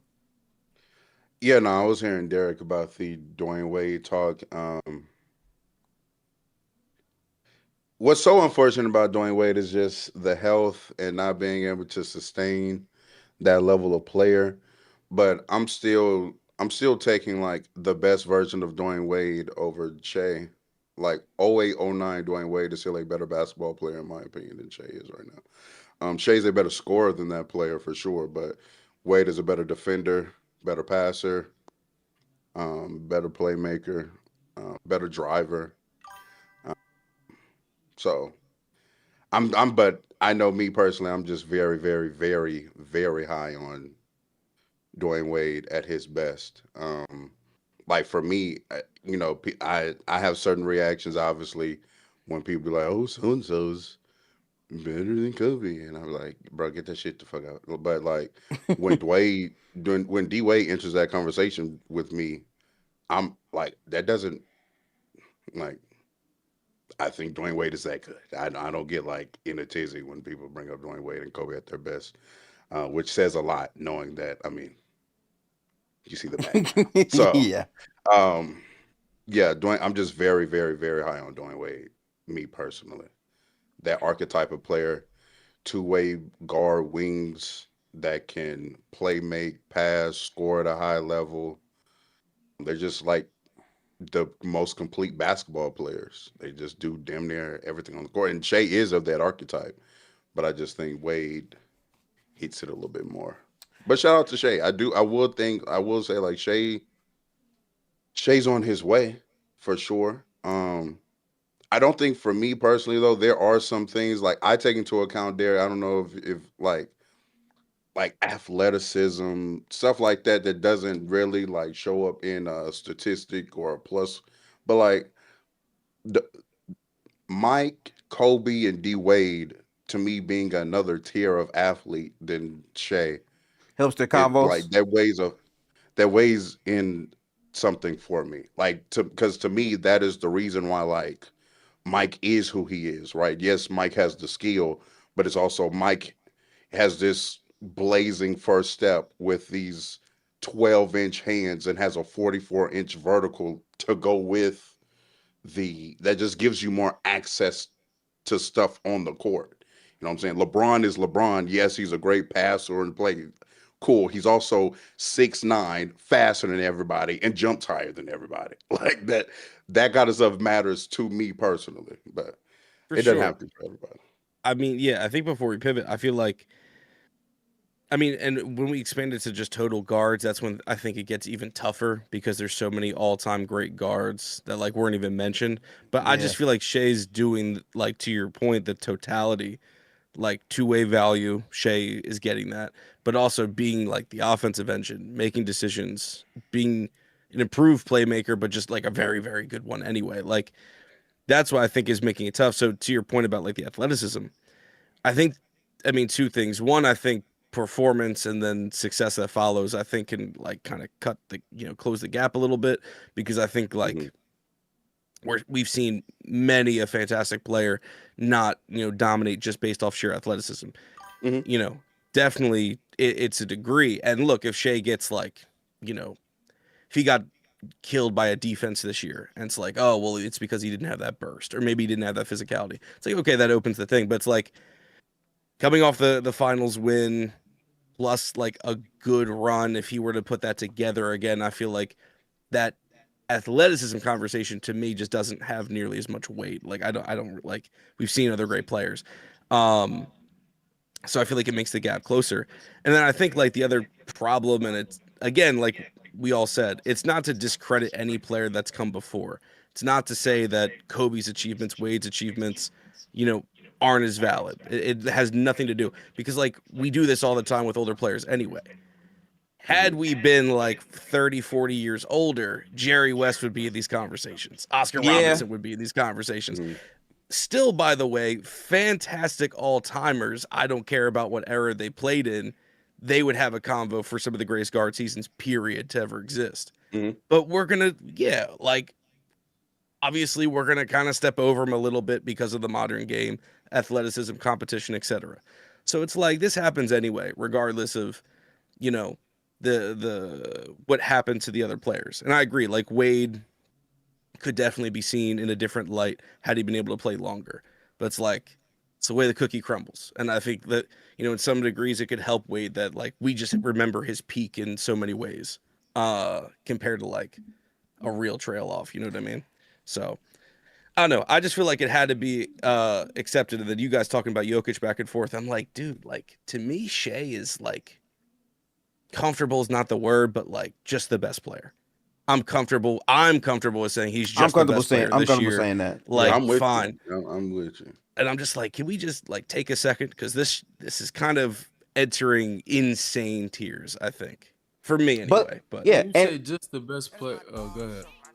Oh, no, just like I think the reason why it feels comfortable is because of where his leaps came from this year. Like, well, that, but also just all the injuries. Like we already said, like, okay, the only reason why OKC might not crack the record, all this and all that is like they're gonna go through, guys going down, and so many guys have gone down. But at its core, when Shai's been on the floor and his counters and his like, he doesn't make as many mistakes as he used to just a year ago. And I think that like that with his scoring floor just really puts him into that pole, thing. But like, I'm happy that you said that though, Derek, because again, Wade is a great example, right? There's a player for me, and y'all might react a little way, but there's a player that to me could really become the modern version of Wade. Initially, early in his career, I thought it might have been Donovan Mitchell. I moved past that.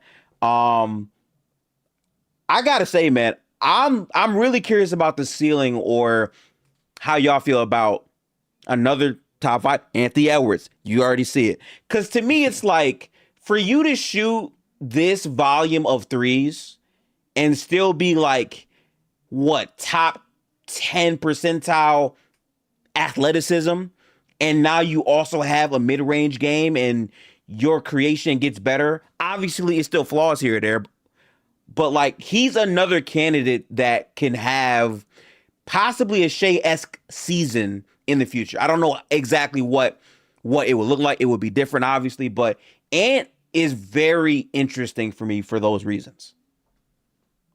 As soon as Ant develops as a passer and playmaker, he's going to be just as good as any guard in the league. I'm not going to be sitting here saying he's better, wherever you rank him. Okay. Cool. He also needs to lock the fuck back in defensively too, by the way. Even He definitely has the the capability. We've seen him be a far better defender. So he needs to get back to that as well.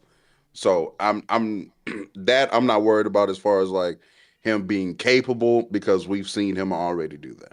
right? So we know he's capable of it. I'm saying if he matches the shooting that he now has with the defense and he improves as a passer, he's going to be just as good as any guard in the league. Because that first step and that burst and that verticality is I don't want to say who he be out there looking Say like for it. real. Because Say it. damn D Wade, low key. Needs be talking about Jordan. Yeah. Bro. Okay. That explosiveness off the ground it's crazy. So respect to Ant. But he does have some things to clean up before he's in these SGA talks for sure. Yeah. Yeah. I'm curious as to where West would put Anthony Edwards now. I think in the offseason we all knew Ant was capable of taking another leap. I quite frankly didn't exactly know where to put him. I think he's basically either top 5 or he's flirting around top 5. That might be fair. I don't know. I mean, I try not to dock players too much due to injury. But like, I wouldn't say he surpassed Giannis. And you know, the Wemby part of it is Hard, people bro. have their players that they prefer, right? And I don't really care where people fall on it. I would still lean Wemby. I think that though I can trust Ant's offensive game more than Wemby's, I still look at Ant's offensive game and it's like at any given moment you could have a slump. Screw a stinker, like just a slump. Okay. And for that reason, I think he's comfortably 6th. I don't think anyone below him is close to him, per se. Like I think there's a divider between him and whoever's 7th. And I think or actually I might take that back. Like, depending on where you have Kawhi. I think Which is so hard to rank him as a player, bro. Yeah, so hard. And then because Kawhi's played at a level that maybe we don't have to get into it, but he's been phenomenal. It's extraterrestrial what he's capable of doing when it seems like, I just got my legs under me, man. Like, and that's why, again, I won't reopen the entire conversation, but for the first 32 games for both guys, I don't think 2 hits are past 15. And I think we're doing a lot of like confirmation bias. Now that we actually we can see it now. It's like, oh, with a whole season, it's not a take I agree with. And I watch every game. 2 plays for sure. And I watch 90-some% of Jokic's. But either way, yeah, I'm like 6 with Ant. Okay. Luca, I think Ant could pass Luca. Now that's an interesting one. Okay. It depends. It's like who's going to play beneath their standard more, and whoever that is, all right, I'm gonna give it to the other guys being better, because I think Luka is the one who's taking a step back amongst the top guys. But do we agree that the PR for Luka Doncic is the worst it's ever been in his career? Like, it has to be. It absolutely has to be. He's never had it this bad. Yeah, I don't know. It's what bad. A career, I don't man. think, but what a career to have it so bad that you end up being. Oh, he's not in the conversation with Shai and Joker anymore. That's a hell of a career, man. Oh, That's insane. crazy. First ballot Hall of Famer tomorrow, Yeah. but it's like, his PR Right. is not doing well. We're gonna get off 4 jokes before we compliment him. I mean, that's where he's at. Which is a shame. And yeah, West here, and to the Ant point, I do feel like Ant is in any given night top 5er, but I'm completely agree that I'd probably have him on the outside looking in most nights. just because I feel like he does have these slumps or he does have these like incomplete games. When And I y'all don't know, say slumps, are y'all referring to a multiple game stretch or a game? I'm just curious. like 2 games, very small samples of like back to back. Oh, and it didn't really give me 100% tonight. No, I'm Um, more of a like 3 to 5, like just 3 to 5 game flurries. It may only happen twice a year, but um yeah, for someone who defensively isn't a stalwart, and isn't as consistent as I feel he can be, offensively it's like, all right, what do you have for me, compared to the rest of the guys who are in the top 5, like, and what their games provide. So that's why I say like he and Luca are the two that are like, okay, which way are yeah, y'all gonna go? Yeah, something I think they share is like they have negative trends.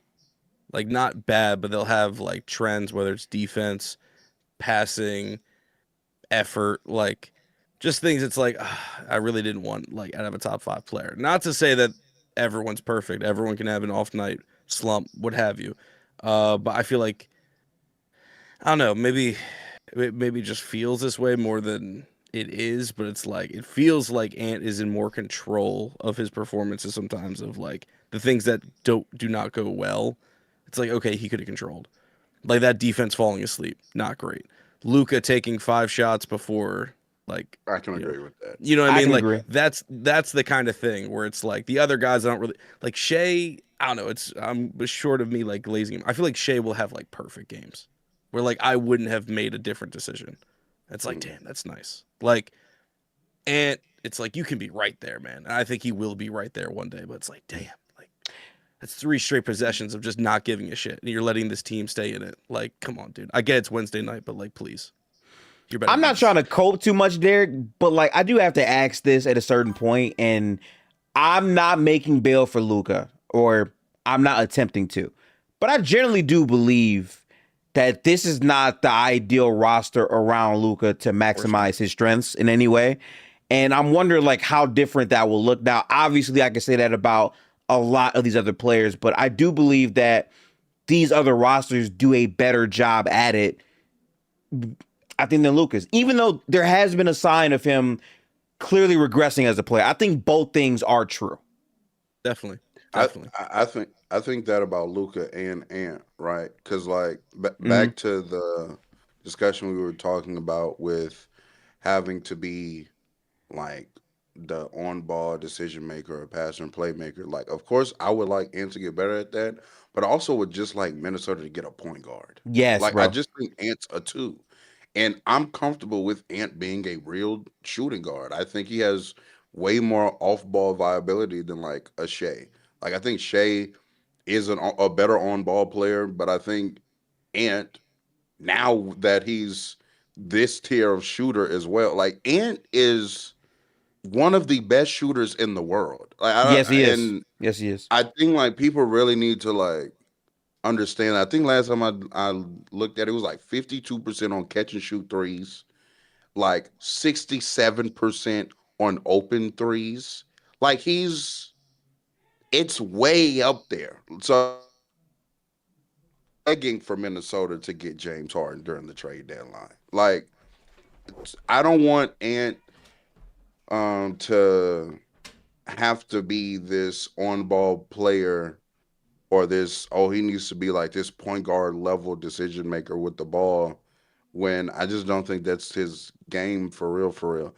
It's similar to Luca. Like, yes, there's been a lot of complaints about Luca, um, but obviously there's very little two-way viability on the Lakers as far as players that are good on offense and defense. It feels like when we do try to, we put in Vando to get the defense better, but he fucking sucks on offense.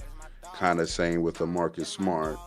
And then you have DeAndre Ayton as your starting center. So, there's that. Like there, LeBron is a bad off ball player. This just a bad jump shooter this year, in general. So like there are some things the Lakers can clear up, but the reason why I've been more so like critical on Luca than, or at least seeing more negatives with Luca than an Ant, because like you said, Derek, it's like, oh, what Ant's kind of bad at, you feel like he can control, you know what I'm saying, or get improve upon. When I look at Luka Doncic now, it's like it's just like a lack of burst. Is he able to get that back? I don't know. Playmaking wise is very pick and roll coverage dependent because now he isn't just like this downhill relentless drive. Like people forget early on in Lucas Doncic's career, he was to the cup a lot. He Mhm. was able to beat people cleanly off the dribble way better than what he's able to do now. And so like now Luca's a step back, pump fake oriented player, griff player. Like that's what it is. And so when we play these playoff defenses and they get to just switch in the pick and roll, or they can hedge hard and recover to get his original man back on him, and then every time I see a actual quality wing defender on him, it's just contested one-legged step back three falling out of bounds. It's like that's not quality scoring. Like you're not as great of a tough shot maker Luka Doncic is. That's not viable for anybody in the league to shoot those quality of shots when you're playing up against elite defenders. So I don't know. It's just if Luka Doncic is now this level of athlete, I don't know. It's gonna be tough for him. It's so hard to say goodbye to yesterday. Yep, it's over. Over. Still a great player though, but it's over. Like that I mean, best in the world talk. well, ain't yeah, coming back. that does feel pretty pretty out there. That feels distant. But I mean, MVP a talk there. rework of the roster. That's what they need. Like, there's a world you can make it way better for Luca, and I feel like it's. Oh yeah. You know, I still think you could win a championship with Luka Doncic as your best player. Is just going to be a little bit Hell of harder a than I team. originally assumed. Take a hell of a team. A hell of a team. Hey, I mean, Zero in Boston got him over and over again. Hopefully, we can get some in LA. But he was Mm. seen as a different tier than Zero in Boston. Like, which is in large part due to the reason why he got clowned so much leading up to his championship, because it was always seen as that second class, quote unquote, superstar. Luca was always seen as first class, S tier class, and it's like, damn, are you becoming that second class? And I think may not be all the way in second class yet, but he surely isn't in first. And His I mean, archetype is biting him. funny enough, if we could get a roster like number two, I mean, that'd be great too. you could get a game like number 2, that would be great. I mean, Like, what are you, great bro? defense, I don't be here for great the defensive bull, bro. personnel. Hey, I one don't player be handle here the for the offense bull, on ball. bro.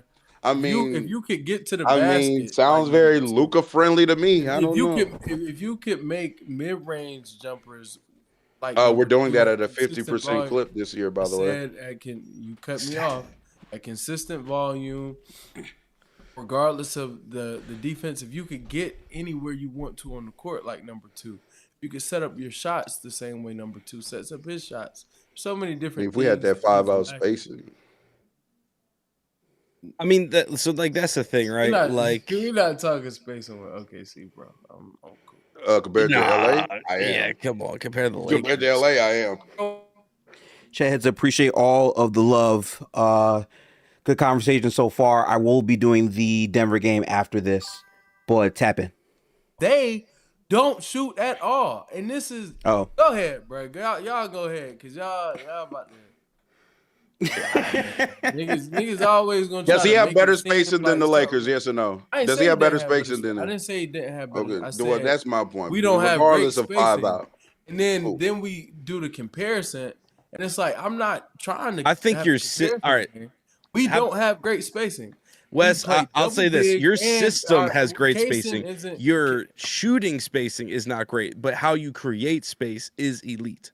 Talk to him, Derek. Your No, system for- creates for- the best space. Yeah, and outside of two Boston. creates the best space in ways that Luca cannot. And if Luca could do what two could do, like I said, then some of this would be null and void. It wouldn't be as big of an issue. His roster would still need to improve, and I gave you all that point. Now, when I make a point about his skill set not being what Shai's is, don't come back to me with the roster. Talk about the fact that he's not the player that two. Y'all just did all this two guzzling, and now that I shout my nigga out, now it's like, oh no. Whoa, I just spoke on Luka's. I just spoke on Luka being a worse player 30 seconds ago. We all said Luka and we all has agree problems. with that. Yeah. We all agree. Luka's clearly the famous word. Like Luka's worse than Shai. We all know that. And I was saying, like, Luka's archetype is what's biting him right now, because I think if he did play a slightly different style, if nothing else, it would look better. I'm not saying that would result into like more wins for the Lakers, but it definitely wouldn't look as bad as it can look sometimes. But just the other night, wait. I was in Real But Talk it would, stream though. watching that game. That was a putrid start, and it looked terrible for Luka. Mhm. But it's because he's taking all the shots, he's making all the decisions, he's on ball like a little too much. But I know JJ is like, I've got no other option. Like, my best case is to just let Luka figure it out. I mean, this might be hate, but like, if you play that archetype that way, where you're super like, if you have the pieces that fit that mold better, the amount of your total possessions that look better increase by a lot, which therein would make us say, okay, this is a more impactful player.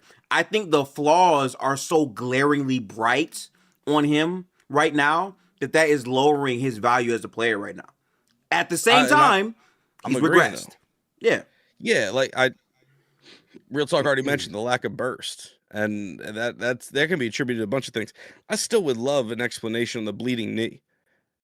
I feel like I haven't read anything on, I don't like, understand why. That's been like 2.5 years of just it'll leak. Like, I don't know. If that were me as a non-athlete, I'd be terrified. Like, theoretically, he's got like some of the best doctors working on him, and that just happens. So, like, I don't know. That'd be cool to like get an article on that. But that's what I would campaign. I would love Luka to play differently. But if I'm in JJ's position, I understand why I'm inclined not to, because I could lose my job if I tell Luka to get off the ball and the Lakers just plummet. So I don't think he has a problem getting off the ball when it's like Austin gets plenty of ball handling responsibilities when he's out there. The second problem, though, Real Talk, is he has to do something off the ball. That's what he's not doing, and that's what's. I mean, he's hitting spot threes at 38% this year. How many a game? Any idea? I mean, that number's never going to be high because of how much he has the ball. But my point, like, if he would cut a little more, or like if I could trust him to set like more off-ball screens.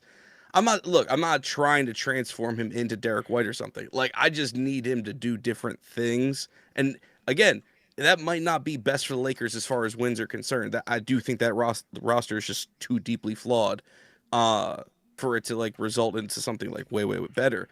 But I think optically it would look better for Luka, because I think it would look like it's less on him. There is one lineup I do want JJ to look at a little bit more. And I've said this before. He needs to just stop worrying about trying to figure out how to be a good defensive team via personnel. Like, it's just, look, bro, we're going to be a bad defense. Load up on the best player, play zone behind it, cross your fingers, and get a rebound. Like, that needs to be the defense. I'm more so worried. I would like for him to optimize offense for this group, because to me, that is our best avenue to success. And so there's one lineup very, very, very little time because this includes a player that just got here. But the lineup of Luca, Austin, Kennard, Rui, Hayes, right? You give Luca the pick and roll vertical spacer that he loves in Jackson, right? And then you actually have these two actual knockdown shooters in Kennard and Rui. And then Reeves is a respectable spot shooter as well, and vice versa when Reeves runs the pick and roll with Jackson Hayes. And then, of course, if they do blitz, you still have a playmaker on the weak side, right? If you blitz Luca, now if he finds AR is playing with an advantage with shooters. Like that to me is a lineup that he should look at. Again, very, very, very, Very very few small minutes. sample size Oh, okay. because bro, it's 18 minutes. It's not even, but that's why I'm going to ignore this defensive rating of 102.6 with them, right? But that lineup has, just for record, they have a 30.8 net rating, and it's because the offense is 133.3. I do expect that defense to get much worse than Much, 102.6 yeah. with that lineup. However, I do think a 128, 127 offensive rating for that lineup is very doable.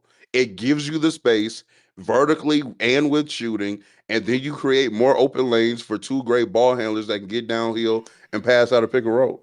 But of course, you know, the guy that makes the most money on the team kind of isn't going to allow that lineup because he has to play old ass nigga. Yeah, man. Yeah, man. I'm gonna say this too. The last time we talked, ironically, I remember we had a conversation about LeBron, and it was already inching towards, I don't know, like he can have a week or two where he can look stellar or whatever. I think we're at the point where on this roster, there's a word called redundancy. And as good as LeBron James is, he's looking more and more redundant. Part of it is because his shot is just completely falling off of a chasm, I would say, off the ball. And I kind of feel like he's up and down as well with the injuries. It's just been a very rough season. And again, I'm not gonna do the whole thing where all but the money and this and that. Like that's true. But just in terms of like play this season, it hasn't really been, I think, the greatest. But that's why roster construction is more important than ever. And unfortunately, no matter how you feel about Luka Doncic, this Laker team just isn't good, sadly. But I have to pivot to this, man. Since we're speaking about roster construction, it's time to talk about the Charlotte Hornets. Because I have to say, it brings me so much joy to know that I watched this team be ass at the beginning of this season. And it brings me so much joy to know that LaMelo Ball and Brandon Miller were not playing. They were proving all of the doubters right.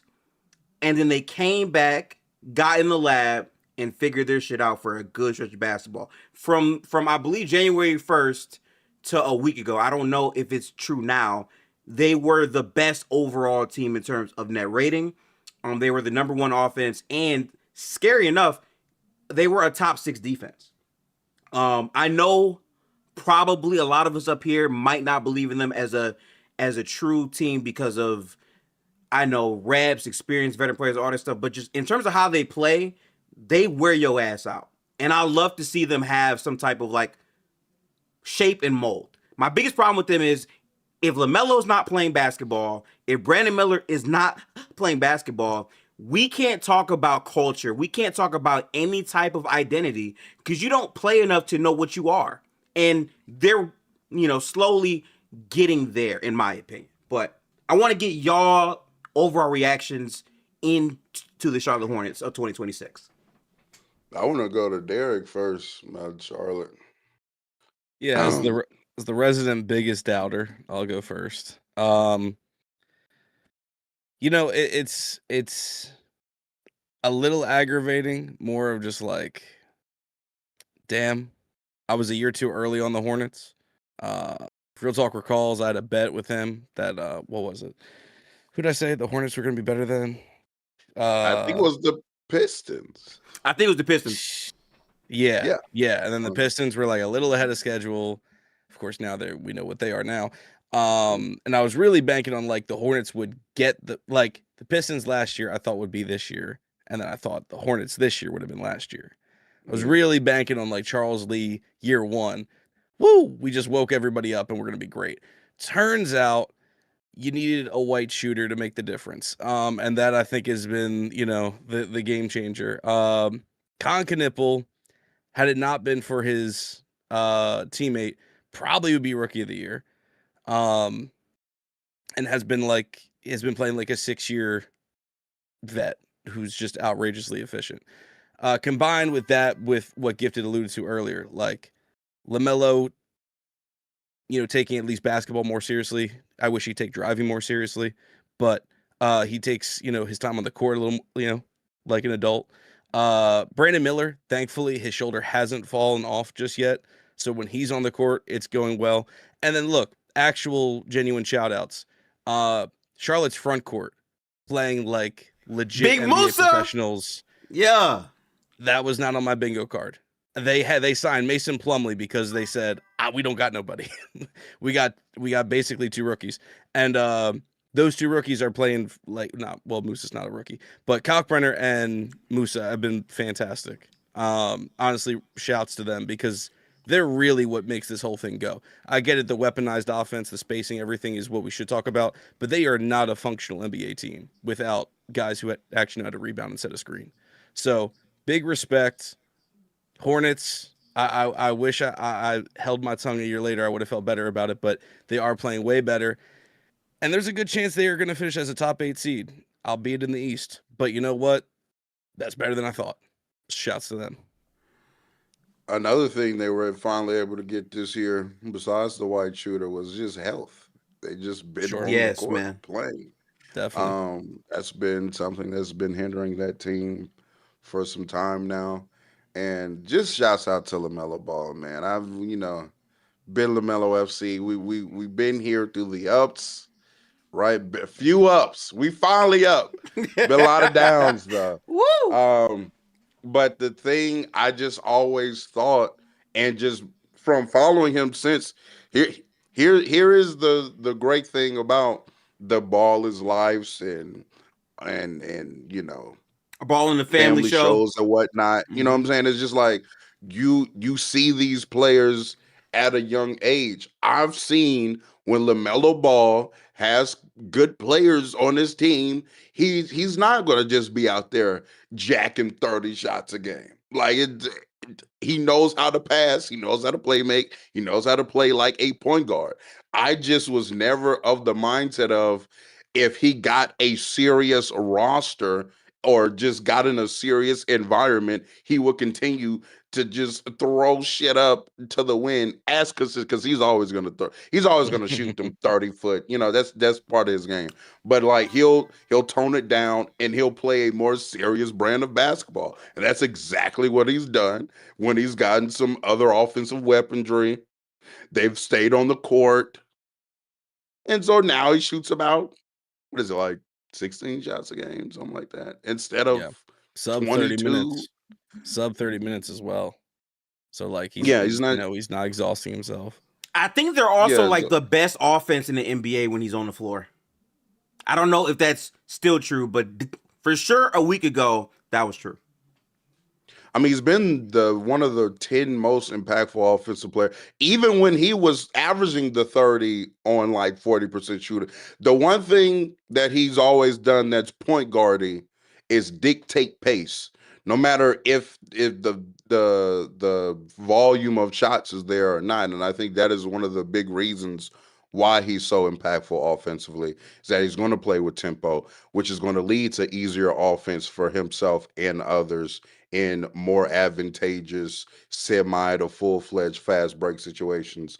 It's actually, ironically enough, very Halliburton-esque.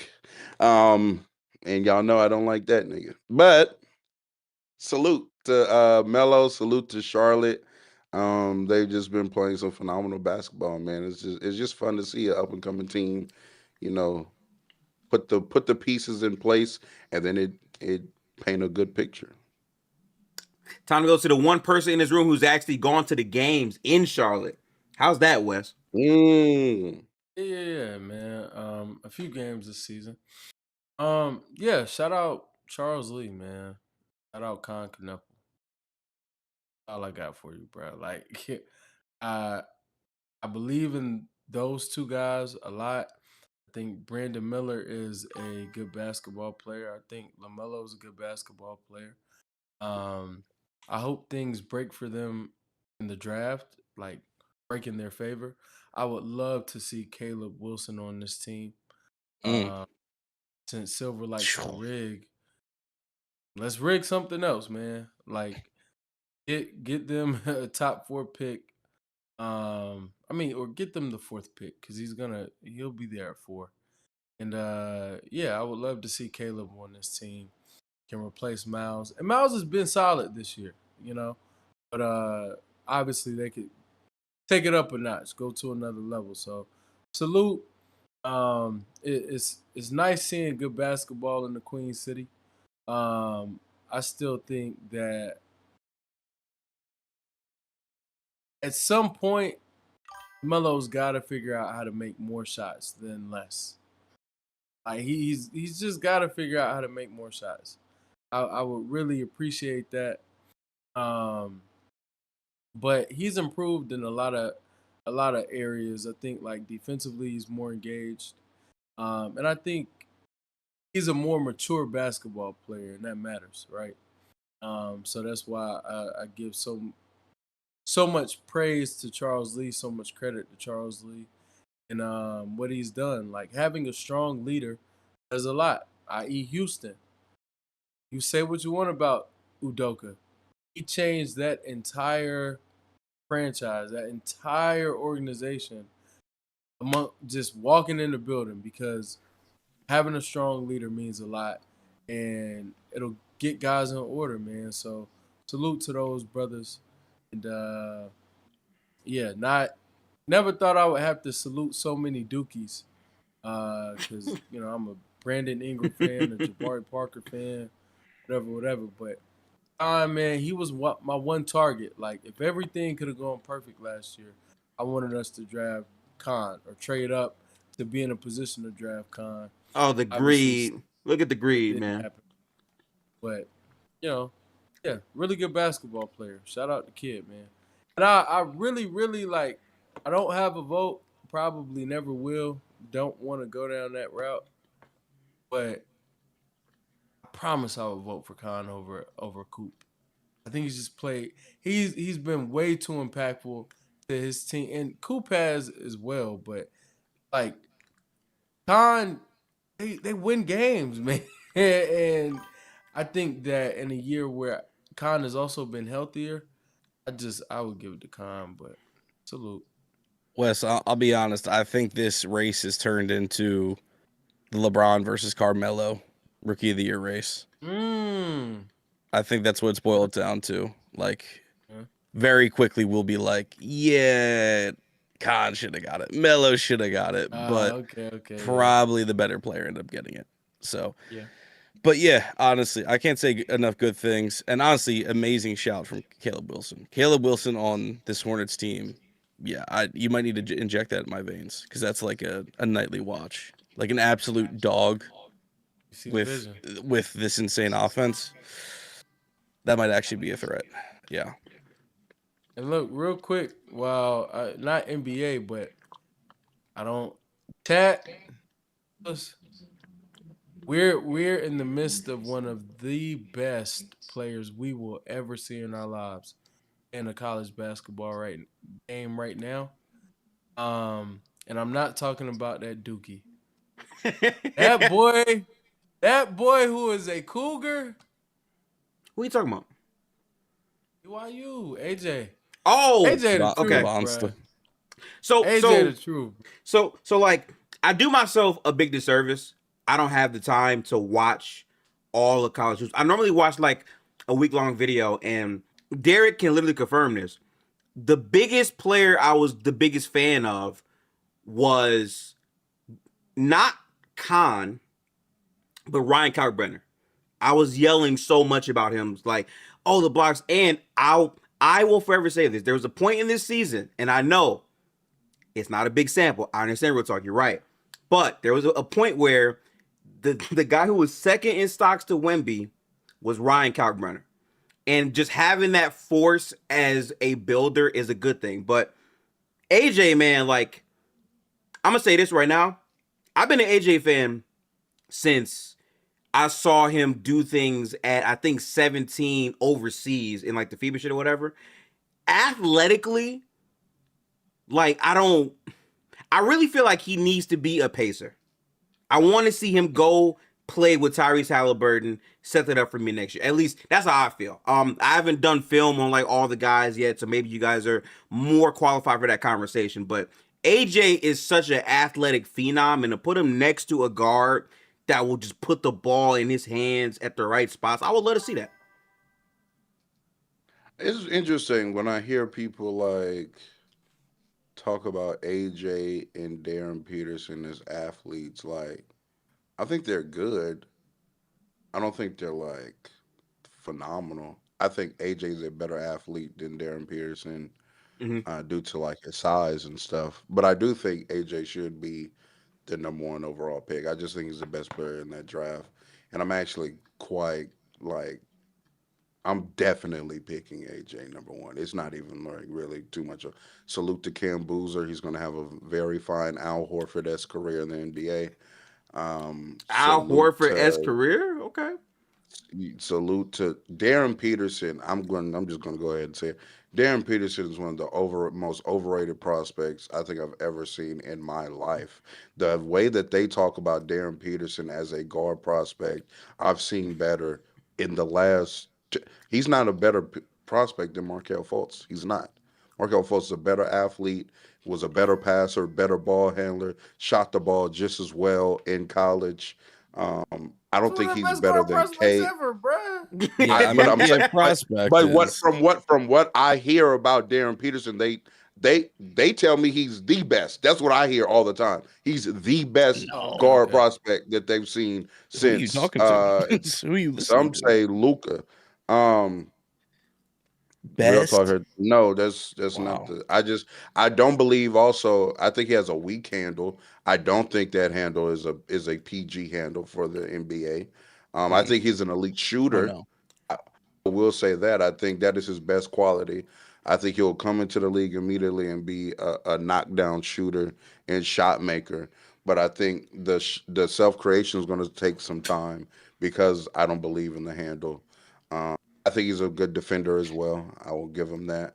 I think he's going to be good. Don't get me wrong. I think he's a good player. Will be a really good player. But this, oh my God, this is the best guard we've seen. Like he's not better than Markelle, Cade, Irie. Not better than these college prospects. I don't even know he's a better prospect than John Wall. Now he may end up being a better player, maybe. But not a better prospect. I think the problem is I think that's too focused on what you've seen this year alone. Because prospect is like what you well know. I'm not telling you anything you don't know, but it's more than just the data you get your 1 year in college.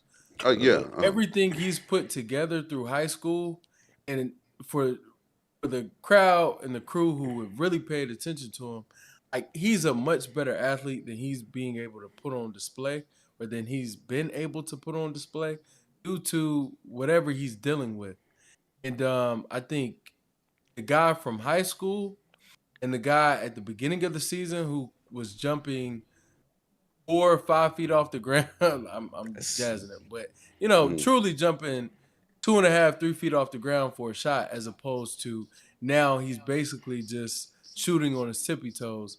Like that's a different player. But go ahead, Derek. No, I mean, I was agreeing with you. Like it's not a perfect comp because when I say this player, you're gonna think, and I've said this a gifted, you're gonna think of like one of two things, and I'm not saying Peterson is this guy or will be this player, but his shot diet and like style really reminds me, especially coming out of college. It's Vince Carter. Like again, not in-game high flyer. I'm just gonna put the entire team on a poster, but shot diet really like true two guard mentality who like if he handles the ball for some possessions, you don't care, but you're also not expecting him to set other guys up. That's what I think Peterson is. Really good shooter. Yeah, exactly. VC is a way Mhm. better shooter than I think he got credit for, especially Mhm. in the era he played in. So like that's what I see out of Peterson. I do think Kansas is trying to really like weaponize him again, more of like that system thing, not developing as like a per se player, because I think he's off ball more than he should be. Granted, Kansas runs a program where they are trying to win, you know, championships and whatnot. Like they care about hoisting trophies up. If this was like, I'm gonna just take my best player and try to get him drafted number one, I think it's a different system, and I think Peterson would look different. Like I think he's probably a cool passer, not a great one, but I think he's cool, and we're just not seeing it because he's not asked to do it. And yeah, like the other thing too is I would take AJ or Booz over him just because the injury stuff is a little muddy right now. It's really difficult to be like, yeah, like he's cool. Like, yeah, his lower body's fine. I don't know because he has missed a little bit, but very, very cool prospect. Very, very, I think NBA ready player. But yeah, I don't know, real talk, who you heard. Like, he's better than like Markel or like top prospect. That's crazy. That he just does not show that. Is Boozer not the most NBA ready player though? Oh, he is the most NBA ready player. I think Peterson is NBA ready. Booze, if you just said, I need to airdrop a player from this draft ASAP, I think it's either Wilson or it's Booze. Okay. And every scouting report I've read says Booze is a genius. Like he is just like he was being raised on NBA playbooks. Like that's how they talk about him. So it's like, Yeah, almost like his father's. But But Yeah. Facts. I agree with Derek there. And Gifted, like, yeah, he's the most NBA ready. I'm a ceiling guy. Never looking at the draft for who's gonna come in and be the best year one. I want the nigga in year 7 who puts fear in every opposing team's heart. I hear you. And that I hear guy's that. gonna be AJ, bruh. AJ about to change. Just watch. Just wait, bruh. You ain't never seen a 6'10 nigga move like Shai. Matter of fact, you ain't never seen anybody move like Shai at that size.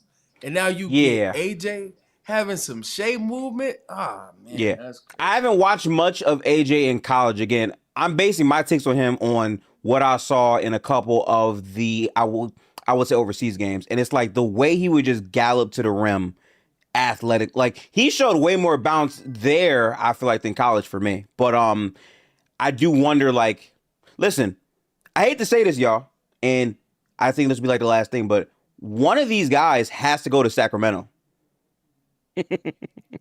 And I can almost promise you Sacramento might fuck up one of these guys, if I'm being real with you. I just don't know who. I think Cam should go there and learn under his selling Sabonis. Wow. I'm just not high on Cam Boozer. Like I think he's gonna be Really? good. Don't get me wrong. But like I think that ceiling is a bit. I think his ceiling is the lowest of the three.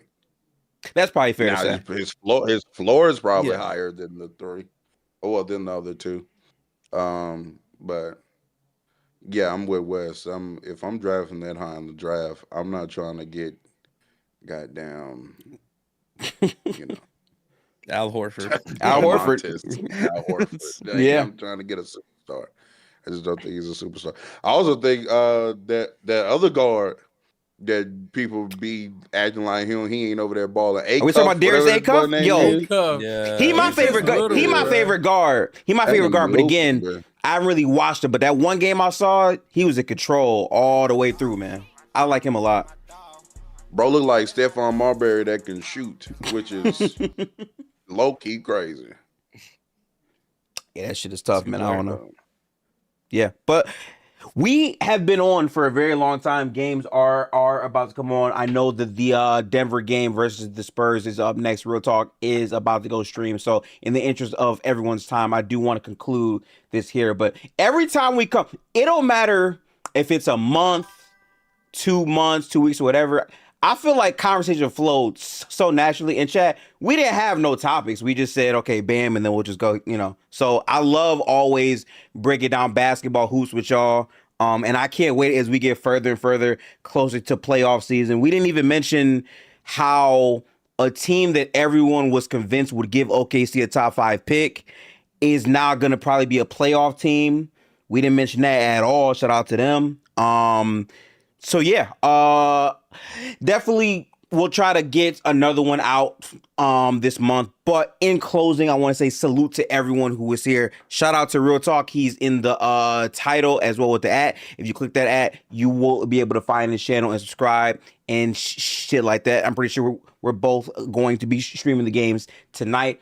But I'll go to Derek first. Derek, any closing words for this episode? Oh, and I have a name for us. It's lazy, but I'm going to just call this the same name that I've been using for like years now. When I was doing basketball content super early on, I would run up space and I would call it the locker room.